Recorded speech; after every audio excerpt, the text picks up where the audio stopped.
From Escambia High School, Emmett Smith Field at MacArthur Stadium. This is Friday Night Rivals. The Escambia Gators hosting the Washington Wildcats. Hi, everyone. Dan Shugart filling in for the vacationing Christian Garman, along with Jeff Price. We're delighted to bring you this game tonight. It's a district game, Week 6, which is traditionally when a lot of these districts start league play. And in a three-team district, Pine Forest is the other team in this league. Tonight's game is huge. Washington comes in tonight with a 3-1 record. Escambia 0-4, but they played a brutal schedule. Mike Bennett, the Escambia coach, says we're going to win the district, and you kind of almost believe him when you know that he believes that they're going to do that. But tonight would be a big step in that direction. Washington, a young team, bouncing back 3-1. They have one of the great stellar players, a sophomore wide receiver. Great team. Yeah, I know we'll get to that in our keys to the game. We'll talk a lot. We got a lot of guys to talk about, by the way. There's a lot of playmakers on the field tonight. But again, like you had mentioned, in 4A District 1 starts tonight. Throw out all the records. None of it means this is not college football playoff style, all right? You win your district, you're in. So obviously, Escambia looking to right the ship tonight. All right, for the Gators, as we mentioned, 0-4, but 3 of those losses to Bay and Mosley, 2 powers out of Panama City, and Niceville. We know all about them, so they think better days are ahead. Now let's join the third member of our group, Haley Sample. Hey guys, it's hard to believe we're about halfway through the football season, but the amazing games continue tonight here at Escambia High's Emmett Smith Field. And we saw a little bit of rain earlier this afternoon and some of those effects still lingering on the field. But Escambia High School's field is actually in the running for a stadium upgrade worth $1 million. But I'll have details on that and so much more later in tonight's game, guys. All right, keys to the game tonight for Washington. That's a young offense and a veteran defense. Yeah, 8 of 11 defensive leaders are back, including sophomore star Gio Lewis. He'll be all over the field tonight. Expect us to call his name a lot tonight. I want to talk about the run game and what it's been. The past 2 games, I know Fort Walton Beach and Gulf Breeze, they've run for over 500 yards. Senior running back Deshaun Bohannon in this season has rushed for over 100 yards 3 times already. We'll see if he can do 4 tonight. And remember, obviously they can run the football. They want to run the football, establish, control the clock. But they can throw with sophomore quarterback Trey Townsend. And look, 4 touchdowns, 4 interceptions this year. Has been turnover prone at times, but they're going to step up big here tonight to pull out a big district win. Turnovers have been the name of the game for Escambia. They've committed 14 turnovers in their first 4 games, all losses. They clean that up. That's job 1 in getting their first win of the year. It's Escambia and Washington, District 1 4A, the league opener for each team, and great rivals. Kickoff coming right up.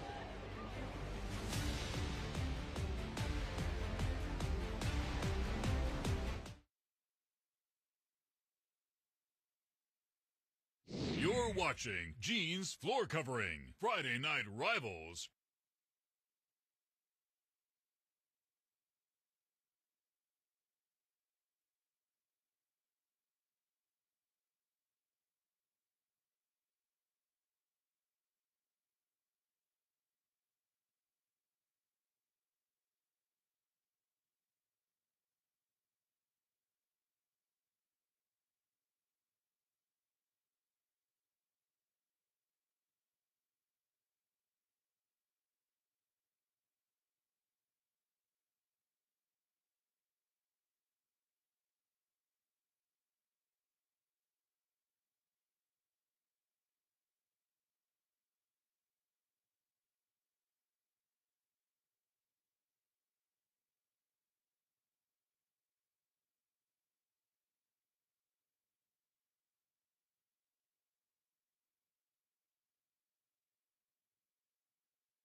And right on cue, the Escambia Gators taking the field here at Escambia High School, Emmett Smith Field.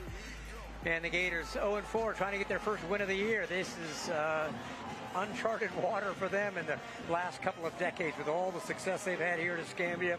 But head coach Mike Bennett is absolutely convinced that they are going to make a run in the second half of the season and win the district. He says it's a 3-team district, so if you beat Washington and you beat Pine Forest, you know, you've got a good, you've done it. So that would be job one tonight for them, is to get that first win and make it in district play. As we mentioned, Escambia 0-4, but if you were with us a few moments ago on the pregame show, the schedule they have played has been absolutely brutal. They had a narrow loss, an 18-13 loss to West Florida. Then they lost at Niceville 27-6, lost at Bay in Panama City. Always tough to make that trip to Panama City, no matter who you're playing. Back-to-back weeks. And Bay is really good. Yeah, then they had Mosley the next week. Here in Mosley can run up. They average 45 points a game. They scored 46.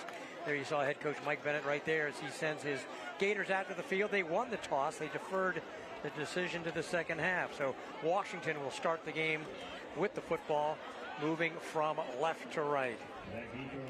Yeah, Washington again 3-1. They beat West Florida. They only lost, their blemish was Milton 14-13, where they had a lead in that game 10-0. And that was about all she wrote for them. They could not finish the job. Fort Walton Beach a win. We talked about it, 14-7, and then Gulf Breeze last week, 34-16. How about the year Milton have 5-0 now and ranked number two in the state? Wow! And that, then the closest call they had. I mean, we had them first game against Crestview, and they had to drive 89 yards in the last 6 minutes to tie the game, and then won it in overtime. What a game that was! And then the Washington game a week later, Washington trailing 14-13, and Milton ended up driving the length of the field and killed the last 11 and a half minutes of the game. Yep. So Milton's really done it. The kickoff comes down to the 16-yard line and picked up there by Caden Latin, and he doesn't get far. Dragged down at the 20-yard line. You see our reef runner remodeling and repair kickoff, getting us started tonight. So we'll get to see this Washington offense. Jaden Bowens will stay in the ballgame after making that tackle on special teams. And there's the Washington offense. Trey Townsend, sophomore quarterback. Bohannon, the big running back. G. Lewis at wide receiver. Tanner Rogers, Antonio Lawrence, Rayshawn Alexander. Can be an explosive group. Offensive line, again, Young, Asa Rivers, Rodney Johnson, Bon McDaniel, a sophomore center. And Terriance Woodard is transferred from PHS. And Josiah Long on the right side. Two starting centers tonight are sophomores. You don't often see that in that all-important position in the middle of the offensive line. Snap thrown on first down and going long in a double coverage, looking for G. Lewis, and it is picked off by Royson Jones. Royson Jones, the sophomore, and the name is familiar. Yes, he is the son of Roy Jones Jr. So Royson Jones gets over, comes up with an interception, and that's been one of those sophomore moments that Ryan Anka, the Washington coach, is talking about with their quarterback, Trey Townsend, the sophomore, put it up, and Jones got over to pick it off. Yeah, Townsend can throw it. I mean, look, he's thrown for over 600 yards this year, averages just a touch over 170 a game, but 4 touchdowns, 4 interceptions. We talked about it a little bit in the open. He is turnover prone at times. You see a big play. Coach Anka, you can't blame him going for the whole shot right there to start off with, but big turnover for that Escambia defense. So the Escambia offense, Billy Dunn at quarterback taking the snap. Running back James Simpson to his left, now taking the play from the sideline. 4 wide receivers. This is what we'll see a lot of out of both teams tonight in this spread. And Dunn. Pass complete, knocked loose, and it is a fumble. Washington recovers. Yeah. So the pass was completed. Oh, man, oh, man. Wow, so 2 turnovers on the first 2 plays of the game. We talked about what a big factor that's been for both teams this year, and it raises its ugly head for each team. The pass was completed to Chris Dunn, 33. And I didn't see who knocked it loose, but it was recovered by Isaiah Milligan. Yeah, Isaiah Milligan coming up with the recovery of that fumble. Well, we'll see if we maybe get a couple plays here. We can talk with the Escambia defense, show you their starting lineup in a minute. How about that? 2 plays, 2 turnovers. So first down from midfield. That's not how Washington intended to get to midfield. They hand off straight ahead. Deshaun Bohannon runs into a wall. That ball came out late. Tackle made by the middle linebacker Malachi Landrum. There you go. Cade Rollins, Justice Payne, and Buck Battle, Tobias Johnson. That's the defensive line. The linebackers, Daniel McDaniel, Malachi Landrum in the middle, and Jaden Bowens. The secondary of Daniel Johnson, Jonaven Bryant, Jalen Benjamin, and Royson Jones. Gain of a yard on the last play. 2nd and 9. That was Deshaun Bohannon with the gain. He'll hand it to him again. Bohannon turns the corner. He's going to be dragged down short of the first down, 3 yards shy of that first down. Jones on the tackle in the secondary, but there is Bohannon getting to the corner. And they'll give him 6 yards on the play, 3rd and 3. Yeah, Bohannon comes into this game with 488 yards, averages about 122 a game. So third possession of the game, and it's our first 3rd down. 3rd and 3 from the Escambia 43. No, nothing doing. He's not going to get out of the backfield as a host of Gators are there to stack him up.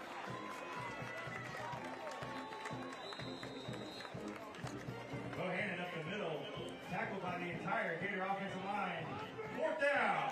So a loss on the play of, well, it'll give him right back about to the line of scrimmage. Maybe a loss of a yard, but it'll be 4th down and 3. So the punter does come on the field. Playing some field position here for Washington, unable to do anything with it after getting the turnover at midfield. So Drew Yeager will come in to punt.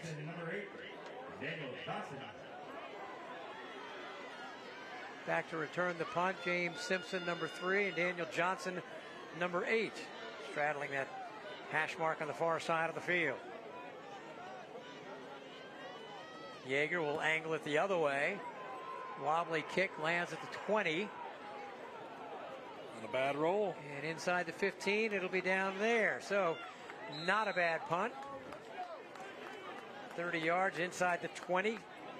29 yards on the punt, and the Gators will put it in play for the 2nd time from their own 14-yard line. Yeah, we'll get to see this Escambia offense again. We talked about with Dunn at quarterback. Look, completed pass, gang tackle right there. And you'll see Billy Dunn, James Simpson, Kashawn Downs, Cam Taylor, Chris Dunn, and Kyron Perry, the wide receiver position. Miller, Neal, Ridgely, Engel, and Dion Leggs, the right tackle position at the offensive front for him.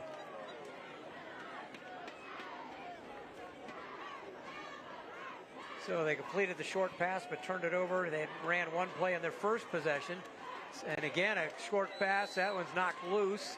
Defensively with a hit is Darius Stallworth, the free safety, number 7. Came up to make the hit on the Gator receiver, I believe. Now you see the Washington defense. Luke Lewis, Jamarian Rivers, Jarquez Gold, Isaiah Milligan, Darius Murphy, Colby Saladino, James Brooks, Josiah Brown, Tim Carroll Jr., Darius Stallworth, and Jarvis Hayes rounding out the secondary. Florida Insurance Agency bringing you the starting lineup for tonight's game.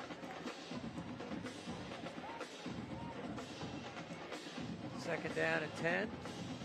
Hand off to Simpson, and he's out across the 15. Actually, there was a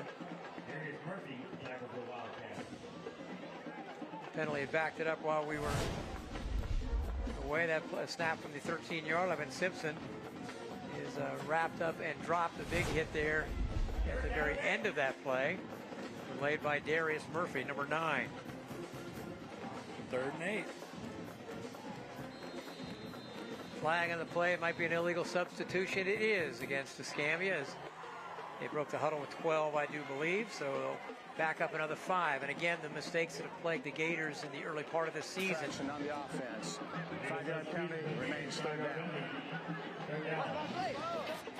This will be a 3rd down at about 14. It's been turnovers has been the big problem, but penalties as well. And there you can see the disgust on Mike Bennett's face. Offensive line there for Escambia, number 71, Zion Miller. The big left tackle.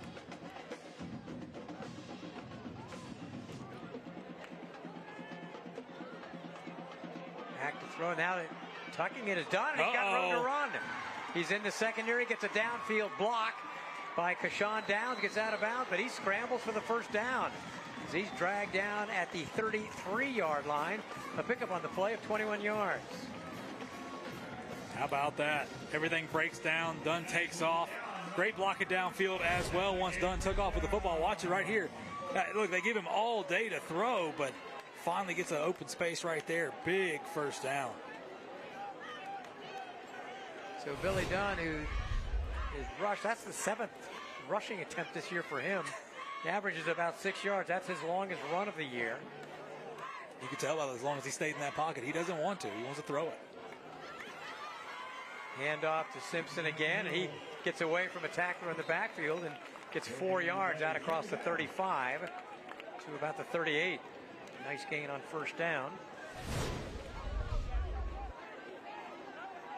2nd and 6, we'll call it. Held down by James Brooks, number 3, the senior linebacker. 5'5", 190 pounds. He's the nephew of Derek Brooks, so there's plenty of pedigree. A lot of bloodlines that are celebrating here tonight. And off in the middle, and this was not going to go too far as tackle made by Luke Lewis, number 0. There's Lewis, number 0, 6 foot, 260-pound senior. It's a veteran defensive team for Washington. That has been really their strength, certainly in the early going this year. They have 8 of their top 11 tacklers from a year ago returned and are in the lineup, starting lineup tonight. Yeah, I mentioned Gio Lewis on defense. I meant Luke Lewis, the big run stopper right there for him. 3rd down and 3 for Escambia at the 41-yard line.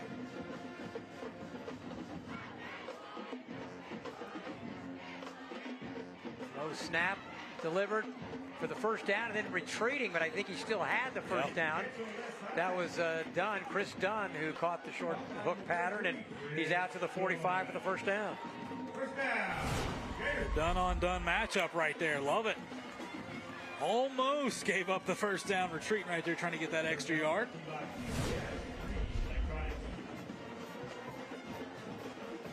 Approaching the halfway point of this first quarter. Gators with their 2nd first down. Fresh set of downs at their own 45. Dunn. Screen set up. There he and goes. Breaking loose is Simpson. Downfield, pulls out of that tackle. And down inside the 20 to the 18-yard line. 37 yards on the play. Yeah, James Simpson, simple screen pass right there, just wide open. Great blocking downfield. Watch this right here. This is how you run it, folks, if you're learning at home. Look at the big boys up front. Good luck getting through them. Isaiah Milligan read it, but just a little too late. Number 12 for Washington. Got back, but by then he was unable to chase him down. All right, break on the field. We'll take a timeout with them. No score, but Escambia threatening here on Friday Night Rivals. You're watching Gene's Floor Covering, Friday Night Rivals.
We're midway through the first quarter here at Escambia High School. Escambia and Washington are scoreless, but the Gators have the first offensive threat of the game. This drive started back inside their own 15-yard line. They have driven to the Washington 18.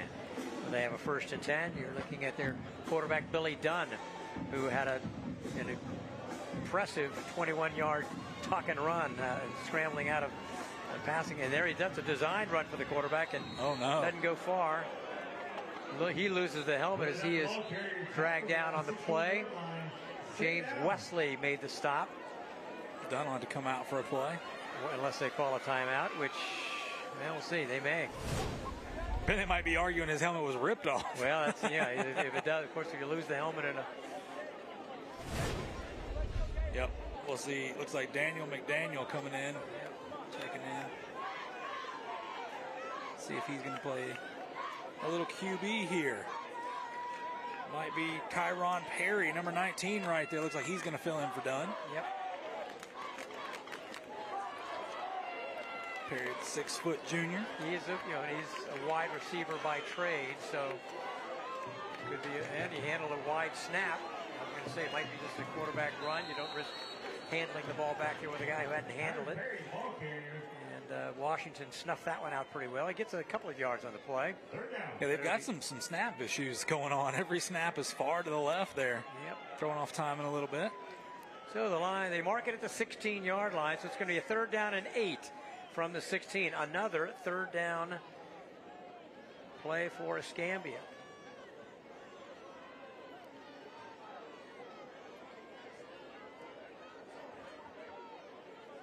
Having trouble lining up. Under 10. It's Cam Taylor, former Washington Wildcat, finally in the slot to the right. Play clock down to 3 as they snap it. Dunn rolling again. Look at him. Step to tackle. There goes Dunn. Dunn inside the 5. He scores. Boy, for not being a running quarterback, he made that look pretty darn easy. Boy, Billy Dunn. Well, he started the drive with that scramble back in deep in his own territory on 3rd and long to keep the drive alive, and then he capped it with a 16-yard touchdown run. That's a Forrest Jordan and Associates. That's the generator guy's touchdown, and Dunn probably had more rushing yards in this drive than he's had all season. 36 all season, I think you're right. He had 37 at least on those 2 scrambles. That's it.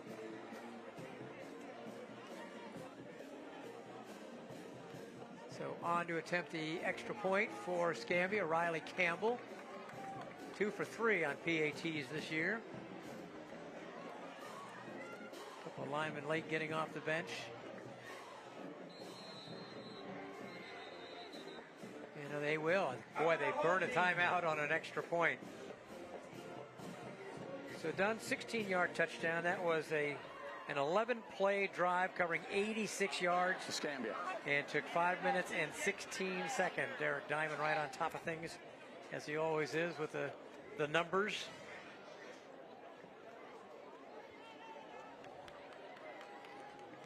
Derek's getting fancier and fancier. He's got his laptop up here. He usually does it old school. Just pen and paper's all he needs. He's moving on up in the world. Well, as soon as he went to the laptop, he lost me. If I don't have 2 Flair pens and a piece of paper, I'm pretty lost. Well, a quick score for you while we got just a second here. Niceville up 28-0 over Gulf Breeze late first quarter.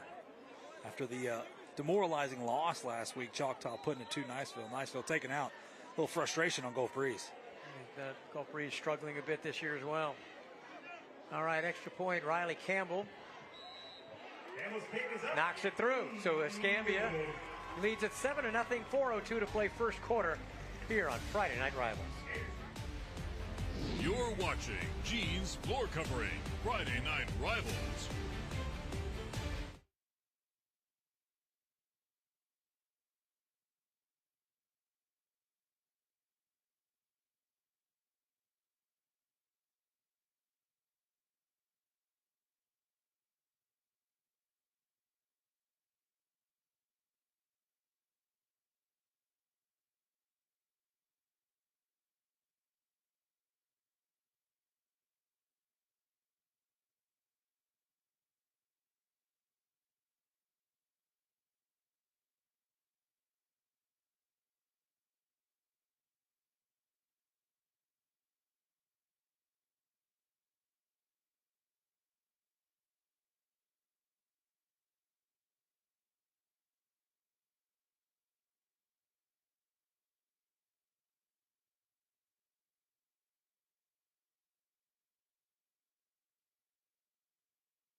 right, the Escambia Gators striking first here on their home field, taking a 7-0 lead over the Washington Wildcats. An 86-yard drive, 11 plays, and quarterback Billy Dunn was really the star of the show among many. First among equals, but they had the big scramble for the first down, the 21-yard scramble to keep the drive alive and keep in their own territory, and then the 16-yard run to cap the drive and get the Gators in the end zone. 7-0 lead. Yeah, the 11-play drive. On the kicking team, 5-yard penalty, re-kick. Escambia offside on the kickoff. There he is. Yeah. Well, they've had a turnover and already 3 pretty significant penalties from the standpoint of offside on a kickoff. It's not one that you can explain away. Yeah, I mean, all that, and you're up 7-0. Obviously, a little frustration, but I'm sure he's happy with the result so far. All right, ready to go again. Got it teed up. Campbell drills it. This one will come down around the 27-yard line. Caught on the run out across the 40. And making that play on the kick return was Caden Latin. Scored a touchdown last week in the Wildcats win over Gulf Breeze. Got it out to the 40-yard line. So good field position again for Washington. Remember, they started their last drive at midfield. This time starting it at the 40.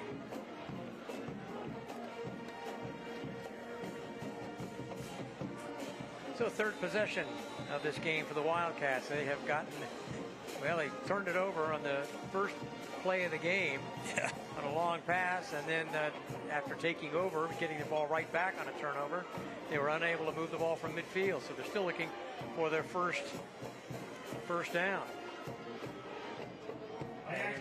Flag on the play, run out of bounds. That was quarterback Trey Townsend keeping and going right, driven out of bounds. Let's see what, it's an illegal shift on the offense. Penalty will be accepted. 5-yard penalty will remain first down. Escambia will take the penalty after defense stopped Washington for just a short game, and instead they'll take the 5-yard penalty, and it'll be 1st and 15 from the 35-yard line. See head coach Ryan Anka for the Washington Wildcats. Ryan Anka's 5th year as head coach of Washington. He was an assistant coach for the Wildcats 4 years before that. Those last 2 as an assistant under Tommy Joe Whidden, who's now down at Mosley doing great things. That's worked out all right for him. Another good year this year. So first down and 15 for Washington. Straight ahead. Bohannon gets about 4 out to the 39-yard line. Battle in on the stop.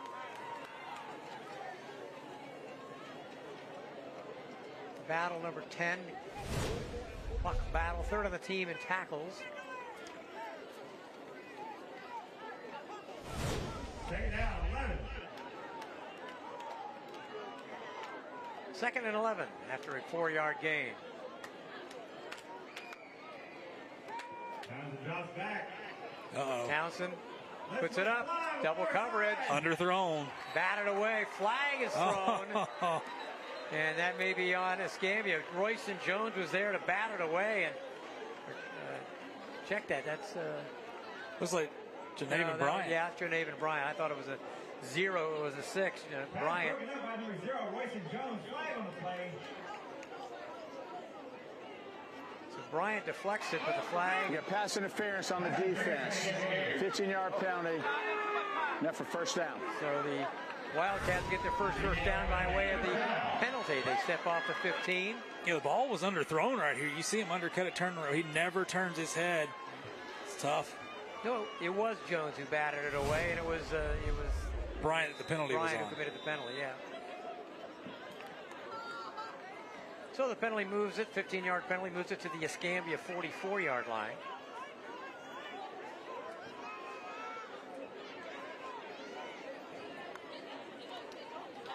Bohannon up the middle. Bohannon again. Washington trying to establish that running game. He gets about 4 on first down. They've been able to get decent yardage on first down. Second down. You know, one of the problems they've had offensively this year, you know, they got off to great starts. They had a 14-0 lead. They had a 10-0 lead on Milton in the first quarter. 14-0 over Fort Walton Beach. They had a first quarter lead against West Florida, I believe it was. And they have had a hard time in the red zone, taking advantage of opportunities, and then a hard time finishing games. And they're still 3-1. Good place to be. And there he goes, Bohannon turns that corner, gets the first down, and is inside the 35-yard line to the 31. Jones is there to make the stop. There is a flag right about 5 yards downfield. And the Escambia defenders saying this is against Washington. Yeah, that's a hold. It's coming back. Yes. 10 yards from the previous spot. Remains second down.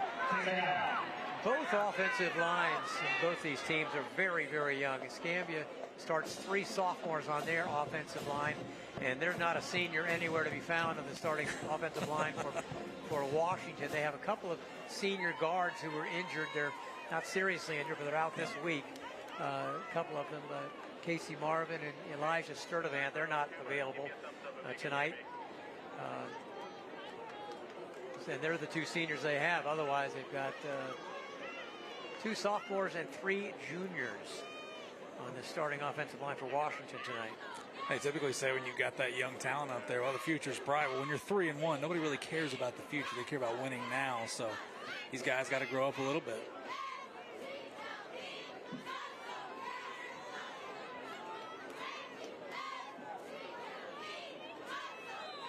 So the penalty moves it back into Washington territory at their own 49-yard line, and it'll be 2nd and 15.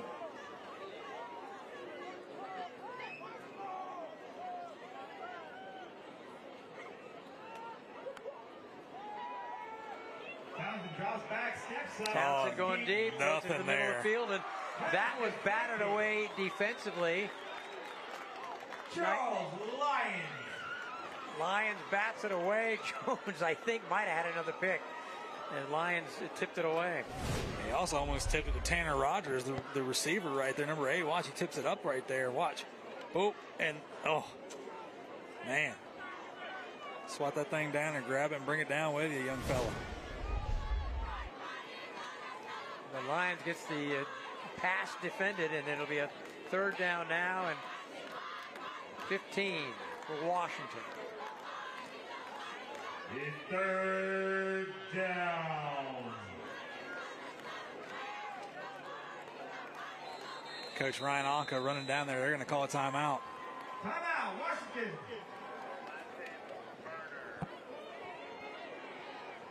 Washington. Oh, well, we got a second. Let's go check on our sideline reporter, Haley Samples. Haley? This is timeout brought to you by Healing Trinity Counseling. There's no shame in seeking help.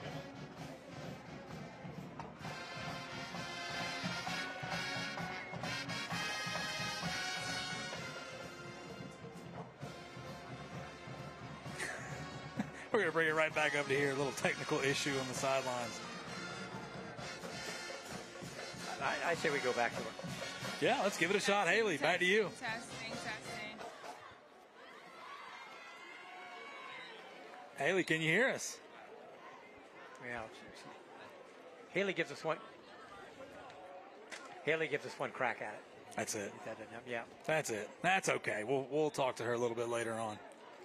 You know, Jeff, Washington is what, 4 or 5 times they've gone deep. You know, looking not necessarily Lewis, but really going for everything. Yeah. And hasn't been successful yet. So no intermediate pass game now for him. I wonder if they'll try to put that, make it a little more manageable. Well, to look deep again. Look, every wide receiver's at least 10 yards down the field. So big buck battle with the sack. He's come up with a couple of tackles for loss. He leads the Gators in that department. That's 8 for the year now. He had 6 TFLs coming into the game. He's had 2 of them tonight, including that sack and battle. You can only keep him down for so long. You see right there the pocket finally collapsing. That is his 3rd sack of the year. That leads the Gators. So Battle sack backs it up inside the 44-yard line. And Washington, again, unable to take advantage of, remember the pass interference penalty, gave him the first down. Escambia territory, unable to do anything with it. Final 30 seconds we wind towards here in the first quarter. Punt fielded at the 20-yard line. And driven down at the 27. Returning tackle made by number 9 for the Wildcats, Darius Murphy. First and 10 Gators. That was Daniel Johnson on the return. So the Gators will set it up first and 10 at their own 25-yard line. We have 27 seconds left to play here in the first quarter. Escambia with the 7-0 lead. They drove 86 yards for the only touchdown of the game, converting 3 long third downs in that drive. An 11-play drive, and now the Washington defense, which has really been their strength in the first month of the season, getting tested here. Loose in the backfield, and it is recovered by Washington. How about that? Colby Saladino recovers the fumble in the backfield. Saladino, the middle linebacker, who leads the team in tackles, led the team in tackles a year ago, and number 34 comes up with a fumble recovery in the backfield. So another turnover for Escambia. That is their 16th turnover of the year and their second tonight. And this time Washington has the football at the Gator 21. Well, you talk about it in the open. If Escambia can find a way to cut down those turnovers, they can probably come out of here with a win. It's been the bugaboo for them all year long, and you're seeing it right there.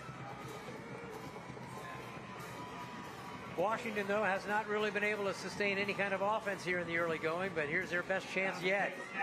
And again, going to the end zone, single coverage, and incomplete. Pass intended for number 1. G. Lewis was the intended receiver. Boy, he had one-on-one coverage. But again, another deep pass play right there, just throwing it up, 50-50 ball for his man. So close.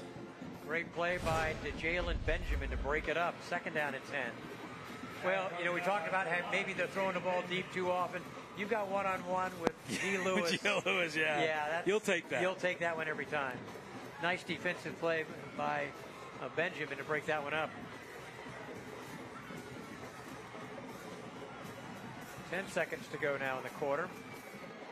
He handed ahead to Bohannon. He'll get about 4 or 5.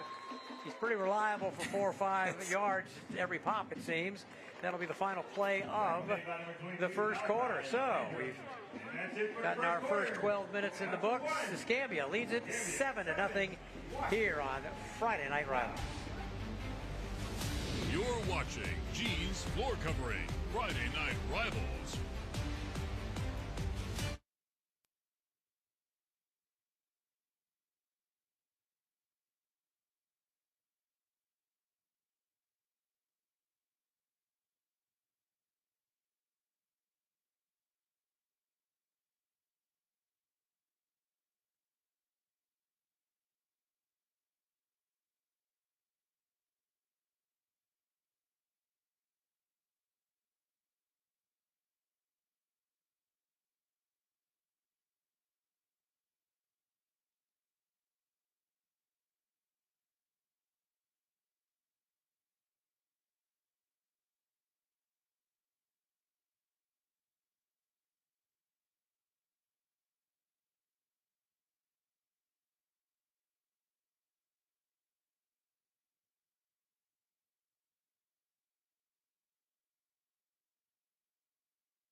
Ryan Onka's Washington Wildcats trying to get even as they face a 3rd down and about 6 yards to go here from the Escambia 17-yard line.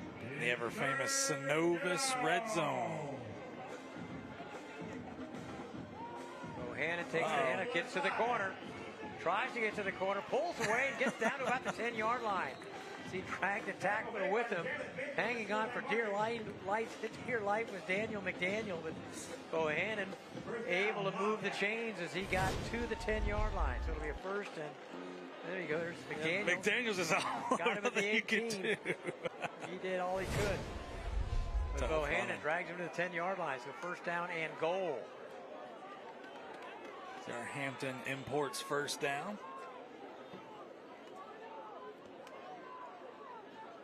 You see right there why Bohannon so tough. Over 500 yards on the year. And again, and getting a little surge there and getting a couple of yards on the play. It's going to be tough sledding against that Gator defensive front here in the red zone. Yeah, Coach Onka knows he's got to run it inside at some point. Can't just run it outside. But tell you what, Bohannon, like you said earlier, good for about 3 or 4 yards every time.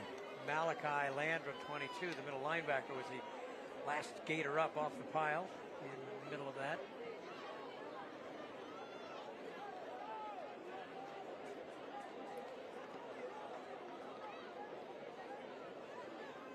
Second and goal, they marked it at the 7.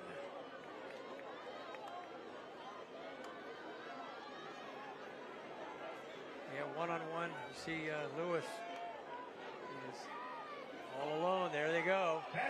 Underthrown. Intercepted as it was underthrown.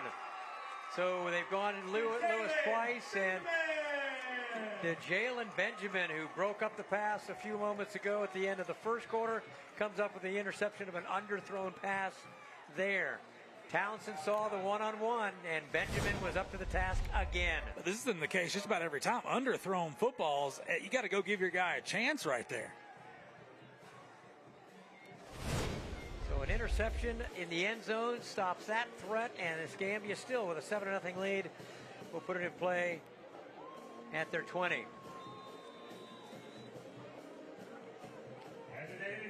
Quick score for you, Dan. You were talking about this. You wanted to see this game tonight. It was Catholic and Freeport. Catholic up right now 14-10 on the road. Start of the second quarter. You figure there are going to be lots of points in that one. Yes. Defense optional. All right, the Gators start the drive on the 20-yard line and handing it off to Simpson, and he sheds a couple of tackles. Finally knocked down. That's a awfully. He ran a long way for 3 yards. Boy, well, Washington thought they had the ball. They had ripped it loose. They may have said something right there. Boy, I tell you. Watch his replay. They battle. They come out with it, but referee had already ruled them down. The flag was thrown with gusto. It was. So that led me to believe that maybe somebody said something. Line of scrimmage is the 24-yard line. It was a dead ball foul after the play. Unsportsmanlike defense. 15-yard penalty from the end of the play. And that's our first down. So that'll move it out to the 39-yard line. Not that Escambia needed much help. That first down is brought to you by QCS Learning Electronics.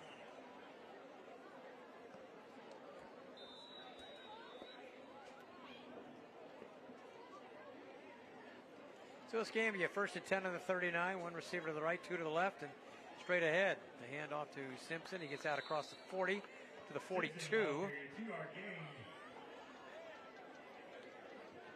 Direction 3-yard gain. Second down.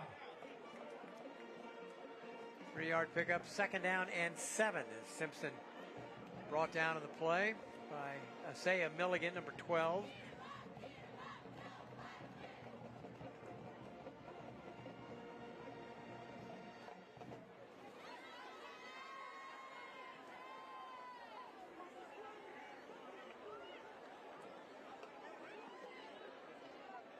Under 10. Oh, Another high mishandled snap, and he flips it to his back, and that's Kayshawn Downs. Oh, he lost the handle. Kayshawn Downs lost the handle. He's going to, even if the Gators get it back, they're going to lose about 7 yards on the fumble. Fumble to play, Gators goal on it. And Downs took a hit right there. Check this replay out. Looks like Kyron Perry would have got over to recover it. This handle snap starts it off, tries to get it outside, and then bow, perfect. Head on the football. Tim Carroll Jr. DB coming up, making the lick. Number 15, he leads the team in interceptions. He had a forced fumble, almost forced another turnover. 3rd down and long now. 3rd down and about 12 from the 37. 3 receivers to the right. Pressure, and this time he will not escape. They sent the blitz, and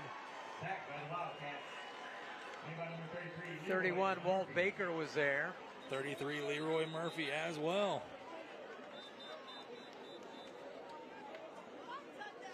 Big for that defense. Check out the replay right here. There's a host coming.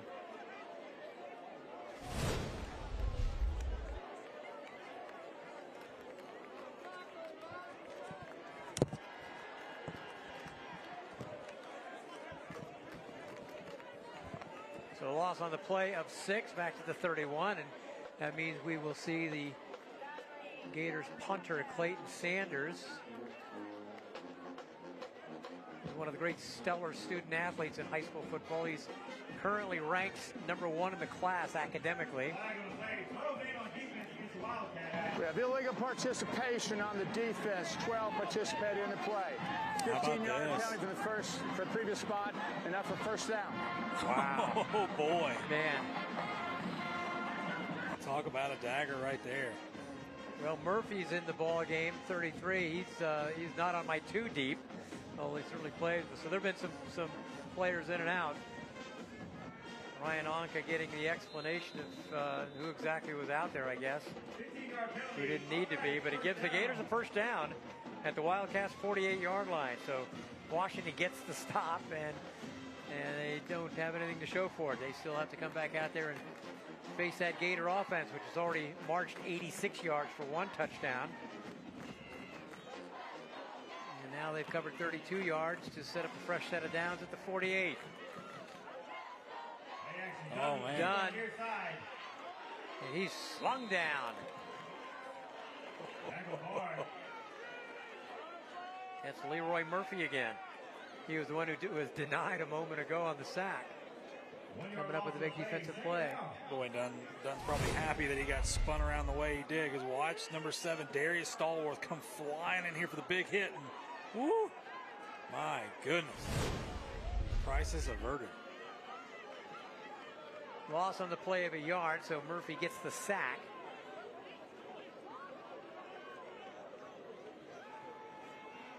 And now hands it off, and Simpson's got a lot of room to run. And he is stood up and knocked down by Josiah Brown. First time we called his name tonight. Josiah Brown, who is one of the premier defensive backs really anywhere. Yeah, Simpson, watch this, running straight downhill. If you're watching how to tackle at home, young fellas, this is form tackle right there. There you go. He's already a commitment to Memphis. What a big win Memphis had last week against Arkansas. But they say that some of the SEC schools are starting to show some interest in big number 5 for Washington. Now mark it up at the 38-yard line. That should be a first down, if that's where the mark is. I think he's just short. Well, let's see. They want to measure? I don't know. I think that's. Yeah, it looks like the yard to gain is just inside the 38, so he looks like he come up a few inches short. But initially the ball was placed down at the 39. That wasn't obviously where they were marking it, but it looked like a 3rd and 1. Now it's going to be 3rd and inches, and they may or may not bring the chains in. I'm not sure. Coach Hawkins, what are we doing? Trying to figure this out while we got a second right here. We'll get some scores for you. Choctaw and Arnold. Choctaw on the road. Up 13-0 right now in the second quarter over Arnold. Navarre up 7-0 over Tate right now. Start of the second quarter. Fort Walton Beach down. They're on the road at Rickards, 8-0 at half. And Catholic has now scored again, 21-10 over Freeport.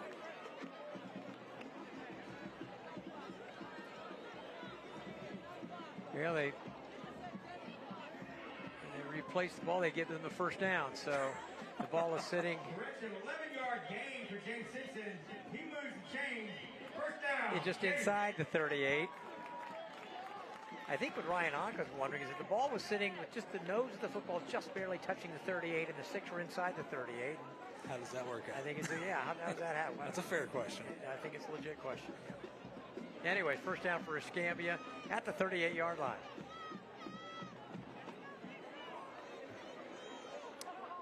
Almost ready to get back to some football. In the backfield with Dunn, Jaquez Lutley, 27. He might have been in there for short yardage on 3rd and 1 because he's a short yardage back. Maybe Simpson just getting a breather, or maybe they're going to throw it out here to Kashawn Down. Ooh. And he is upended after a nice gain on that first down pass. The play made by Darius Stallworth. Free safety coming up to make the stop. He's second on the team in tackles, 40 coming into the game. It's a nice gain on first down. Up about 4 yards. Instant replay right here.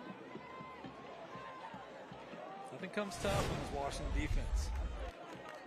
Excuse me, nothing comes easy on this Washington defense. Everything comes tough. They've got a lot of guys who are going to hit you. Problem is they're hitting them 5 and 6 yards downfield. There's a pass to Downs again. Downs with the catch, and he's fighting inside the 10-yard line.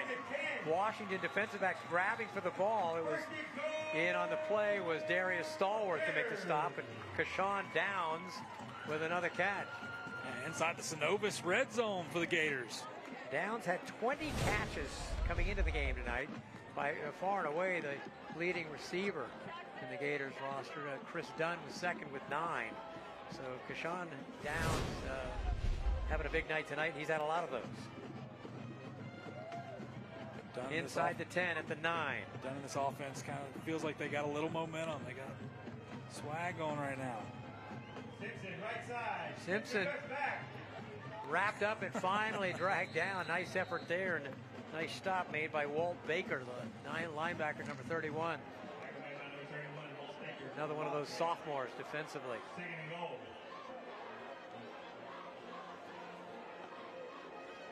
Good looking sophomore. Yeah. It's a great sophomore class. Yes. At Washington. A lot of depth, well, they're playing out of necessity, but when we went down the list talking to Ryan Onk, and I said, is this a case of a young guy playing because he has to? And he said, he earned a job. And so they've got a lot of sophomores who've earned their way. Throwing wide open. Touchdown Escambia. That's a Forrest Jordan and Associates. That's the generator guy's touchdown. Buck Battle, who is one of the premier defensive linemen in this Gator front, goes out as a lineman eligible and comes up with a touchdown. A little point to maybe the coordinator right there. Just giving him his opportunity. Showing you can do a little bit. Add that to the old huddle tape. It's a big fella.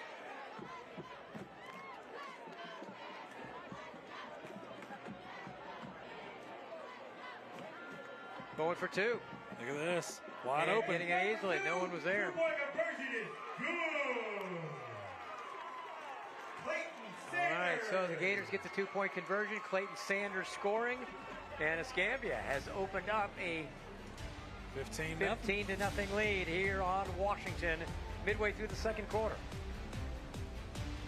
You're watching Gene's Floor Covering Friday Night Rivals.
Derek Diamond tells me the Gators marched 80 yards in 11 plays. It took them 5 minutes and 30 seconds to do it.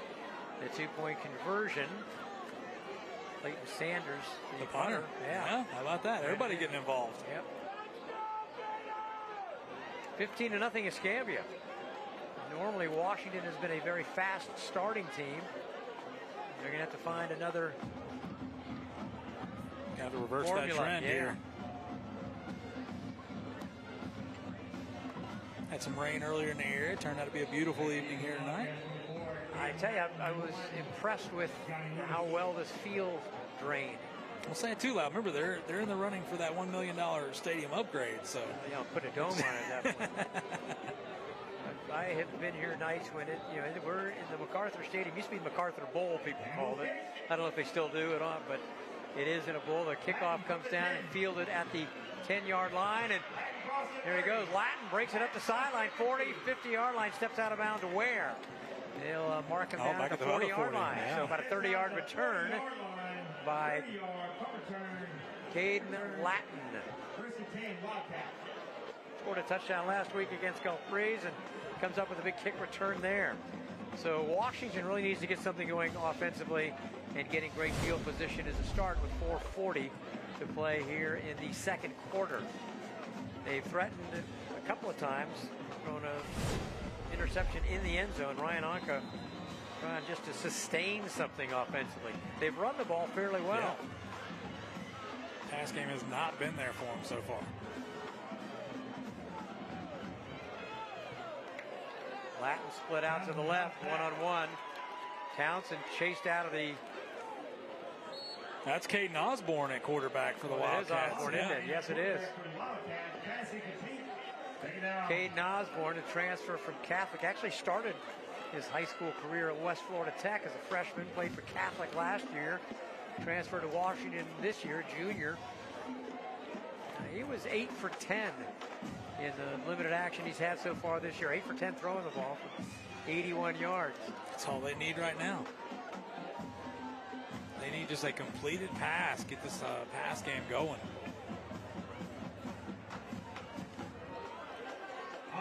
Here comes a blitz. Osborne steps away from it. Look at this. And he's got some room. He's out to the 45 and driven down at that point, pursuing from the line of scrimmage.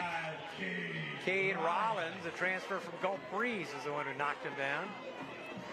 Boy, great awareness by Osborne. Watching, sees it right there. Oh, sidesteps it. Not the fleetest of foot, but finds a way to get 5 positive yards. Knocked him down to 44, so that's a gain of 4 on the play. 3rd and 6 for Washington.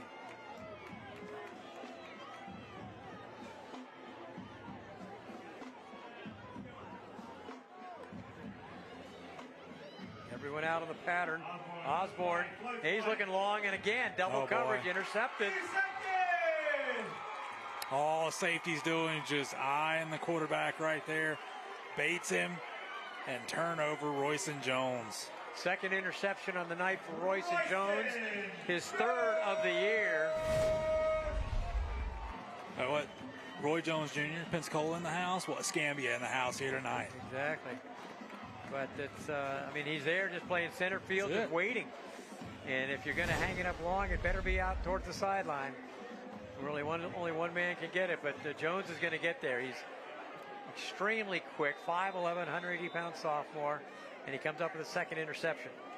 Yeah, you're going to have to look off these safeties. You cannot stare down, but this secondary is something different. So Escambia now with a 15-0 lead, 3:41 to play here in the first half. Chance they have time to get some more points on the board before intermission. The ball is at the 37-yard line. Hand off to Simpson, hit, knocked down in the backfield. Defensive play made there by number 9. That's Darius Murphy. Darius Murphy. Murphy with the tackle for the Wildcats. Murphy come flying in there. Fire loss. Second out. Check it out. Second tackle for loss tonight, his 9th in the year. Colby Saladino, the middle linebacker, has 14 tackles behind the line of scrimmage to lead the way. He's their leading tackler and their leading big play tackler as well. Murphy right there with him. A loss on the play of 5, 2nd and 15, and we have a flag on the play. And Start offense. 5-yard penalty. Looks like that was on Cam Taylor, number 14. He was trying to plead with the ref, say, what I do? He said, you flinched, young man. so, back it up another 5, 2nd down and 20. I think it was last time they were in this situation. There was the quarterback scramble for 27. Straight ahead to Simpson. And not much there. He will not go down. No, he won't. Nothing going. 3rd down.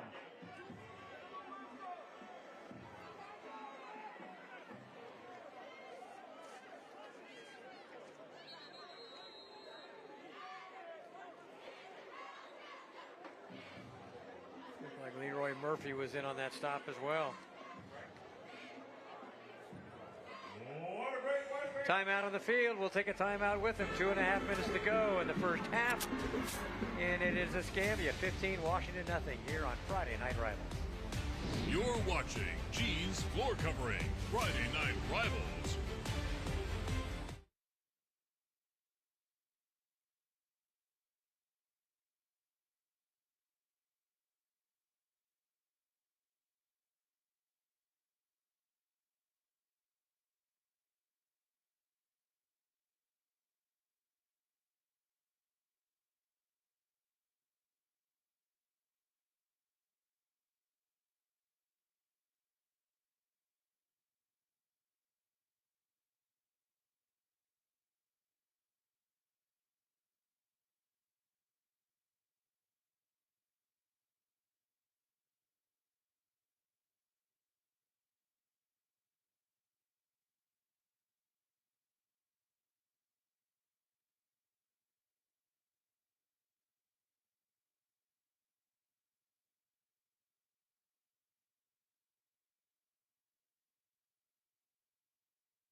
Two minutes, 30 seconds to go here in the first half. Escambia faces a 3rd down and very long. 3rd down and about 17 at their own 31-yard line. 3rd and 16 from their own 31.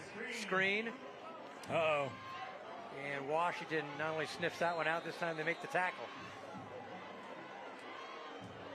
Saladino is in there along with Luke Lewis. So a big loss on the play. 4th down, and Escambia will punt it away as the clock continues to roll inside 2 minutes, so they'll take as much time, I'm sure, as they can. They've got 30 seconds on the play clock at the 2:04 mark on the game clock, so I'm sure Escambia will try to run down as much time as they can before punting this away. Clayton Sanders, who scored a 2-point conversion after the last touchdown, back to punt it. He snapped it at 15, and he's going to try to get it away, and he does. Did well to do that. And it'll be down at the 29-yard line. That's the strangest thing I think I've seen. It's a guy running offensive lineman, runs down the field and snags it, so might as well run. Yeah, it's and pretty if you're wild. not sure, go ahead. I mean, look, right in his hands, beautiful snap. Yeah. Just somehow got it away, and then the young man catches it, starts to take off down the field. But my, oh my. Well, you know what? While we got just a second, let's go ahead to our sideline reporter, Haley Samples. Haley, what's up? Hey guys, some major things are happening here at Escambia High. I'm talking $1 million big. Escambia High is one of 25 schools nationwide in the running to receive a major stadium upgrade. Now, this is all a part of a T-Mobile campaign. The school recently received $25,000, and now they're hoping to advance to that bigger prize, but it goes to the school that gets the most amount of votes. So now Escambia High is calling on the community to get some help. I believe we have a QR code that'll take you straight to that voting page, and hopefully we'll be able to hear from the principal during halftime on what the school will do if they get that $1 million, guys. How good is that? That's awesome. You don't know of any high school football programs that could use $1 million. And again, you can vote through October 24th online. That's a hand again to Bohannon. He bounces outside, did well to get there. Goodness gracious. From the 29-yard line, he's going to get about 3 yards on the play. That's about as tough a 3-yard run as you'll see. I don't think he was running forward just about, but just for half a second. The rest of the time he was spinning and running backwards. And my goodness, Bohannon. nothing doing right here. Let me go ahead and spin over here. Clock is running with 1:15. It's tough. Yeah, they could probably maybe mark him at just inside the 16. So it's really a gain of only about 3 yards on the play. Osborne takes the snap. He's looking. Wide open. Finds his target. Finds his tight end. And that pass is caught by Chris Tompkins. That's his second catch of the year. He's a blocking tight end. And makes his second catch and moves the chains as well as he gets down to about the 17-yard line. Young man looks like a blocking tight end. Long hair, big build right there. Good looking tight end. He set the chains and the clock is running once again. 44 seconds to go. Going to the end zone. Uh-oh. And incomplete. Just threw it a little too long, but looking for a Gio Lewis. G. Lewis. Well, I'll tell you what, you'll take an overthrow right there instead of that underthrow. Given where only his man can go get it. Exactly. Good adjustment by Osborne. Right out of reach. A lot better being 1 yard too long than 1 yard too short. Yes. The incomplete pass does stop the clock with 36.4 to go. Second down and 10 from the 19.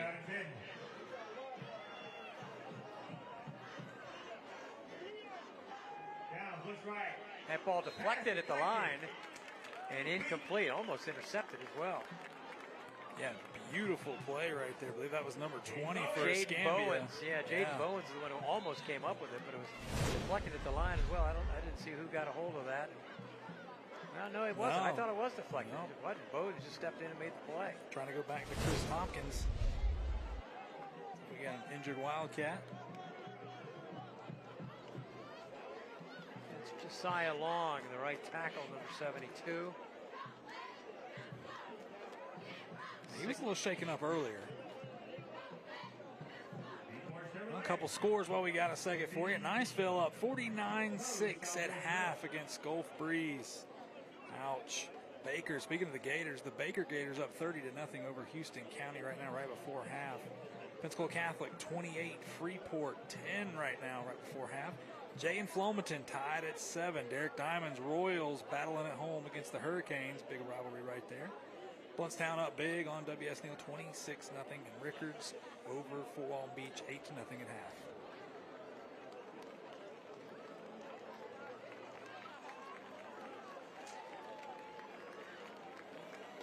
Next week, the Escambia Gators. So then you and Derek are going to have that game with Navarre next week. Right down the road.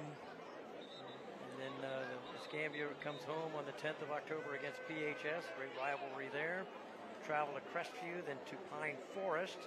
District game on the 24th of October before wrapping up the schedule against the Tate Aggies right here on a Thursday night, the night before Halloween. But right now, third down with 33 seconds to go. Third down and 10. Washington snap, and before that we have a timeout by Escambia. The Gators take the timeout. Oh, why not, you know? Little cat and mouse, see how they line up. Timeout Escambia. See our Reeseburg Institute hearing huddle. The team's talking it up. Well, you talk about Escambia and their schedule. For Washington, to this, they'll be back home against PHS. Bears Cup. Yeah, always fun right there. At home again, Pine Forest. Then they'll go to, at home 3 weeks in a row. Can't beat that against Tate. And then finish on the road at Destin. See the Kona Ice. Always great football season. So you're pretty familiar with the stadium, right? You've been here a little bit. This stadium is where I started my sportscasting career in 1980. The Pensacola Wings, a semi-pro team that played here for 3 or 4 years, and 1 year we did radio at WBSR Radio, 1980s, where I just moved here, and that was my start. Lewis just out of his reach, and had he been able to haul it in, it was out of the field of play. But great coverage down there. Yeah, beautiful. Really good job defensively. That's Royson Jones. Royson Jones again. And he's saying a few things on the way back. And to Jalen Benjamin out there. Benjamin's done a great job with it. Yeah, the whole secondary is fantastic. So they're going to line up to kick here. This is right about their range, the edge of their range on field goals for Evan MacArthur. 35-yarder. Looks like that's Landon Reimer. No, it is. It's Reimer. Reimer just came out a couple of weeks ago. He's a soccer player, and he's the guy who will kick off and will kick long field goals. They said anything over 40 yards, Reimer will do the duties, and he said he felt pretty comfortable with MacArthur from about 35 on in, but this is right at 35. He's going to give Reimer a crack at it. How's that? There's the QR code if you want to go ahead and vote through, was it October 23rd? October 24th. 4th, excuse me. I believe it is, yeah. It's a chance for a $1 million makeover. There were 20, yeah, 20. We'll hear more from Haley at halftime on this. The Gators are one of 25 teams, schools nationwide, the only one in Florida to make the finals. They did it based on likes and what have you online. So they're one of 25. It's basically a spirit award, and the school that wins at the top school at the end of it all by October 24th gets that $1 million. Well, the history behind this stadium, it'd be so cool to see it get $1 million upgrade here. It is definitely a spectacle. All right, 35-yard from the hash mark. Reimer trying to get Washington on the board here before the half. He drilled Look at that. Beautiful. And it's good. So Reimer gets the field goal from 35 yards. There was no doubt about it. Landon Reimer. He said he missed a 50-yarder by about a yard last week. So it's tough out there. Yeah, so he drilled that one. So Washington gets on the board. So a glimmer of hope here at the end of the first half makes it a 15-3 game. Yeah, Escambia will receive the second half kickoff. Keep that in mind. But again, for the Wildcats, getting something positive out of this half has got to be huge for them. Although I think their defense has played pretty well. Offense, they made the change of quarterback. Osborne comes in.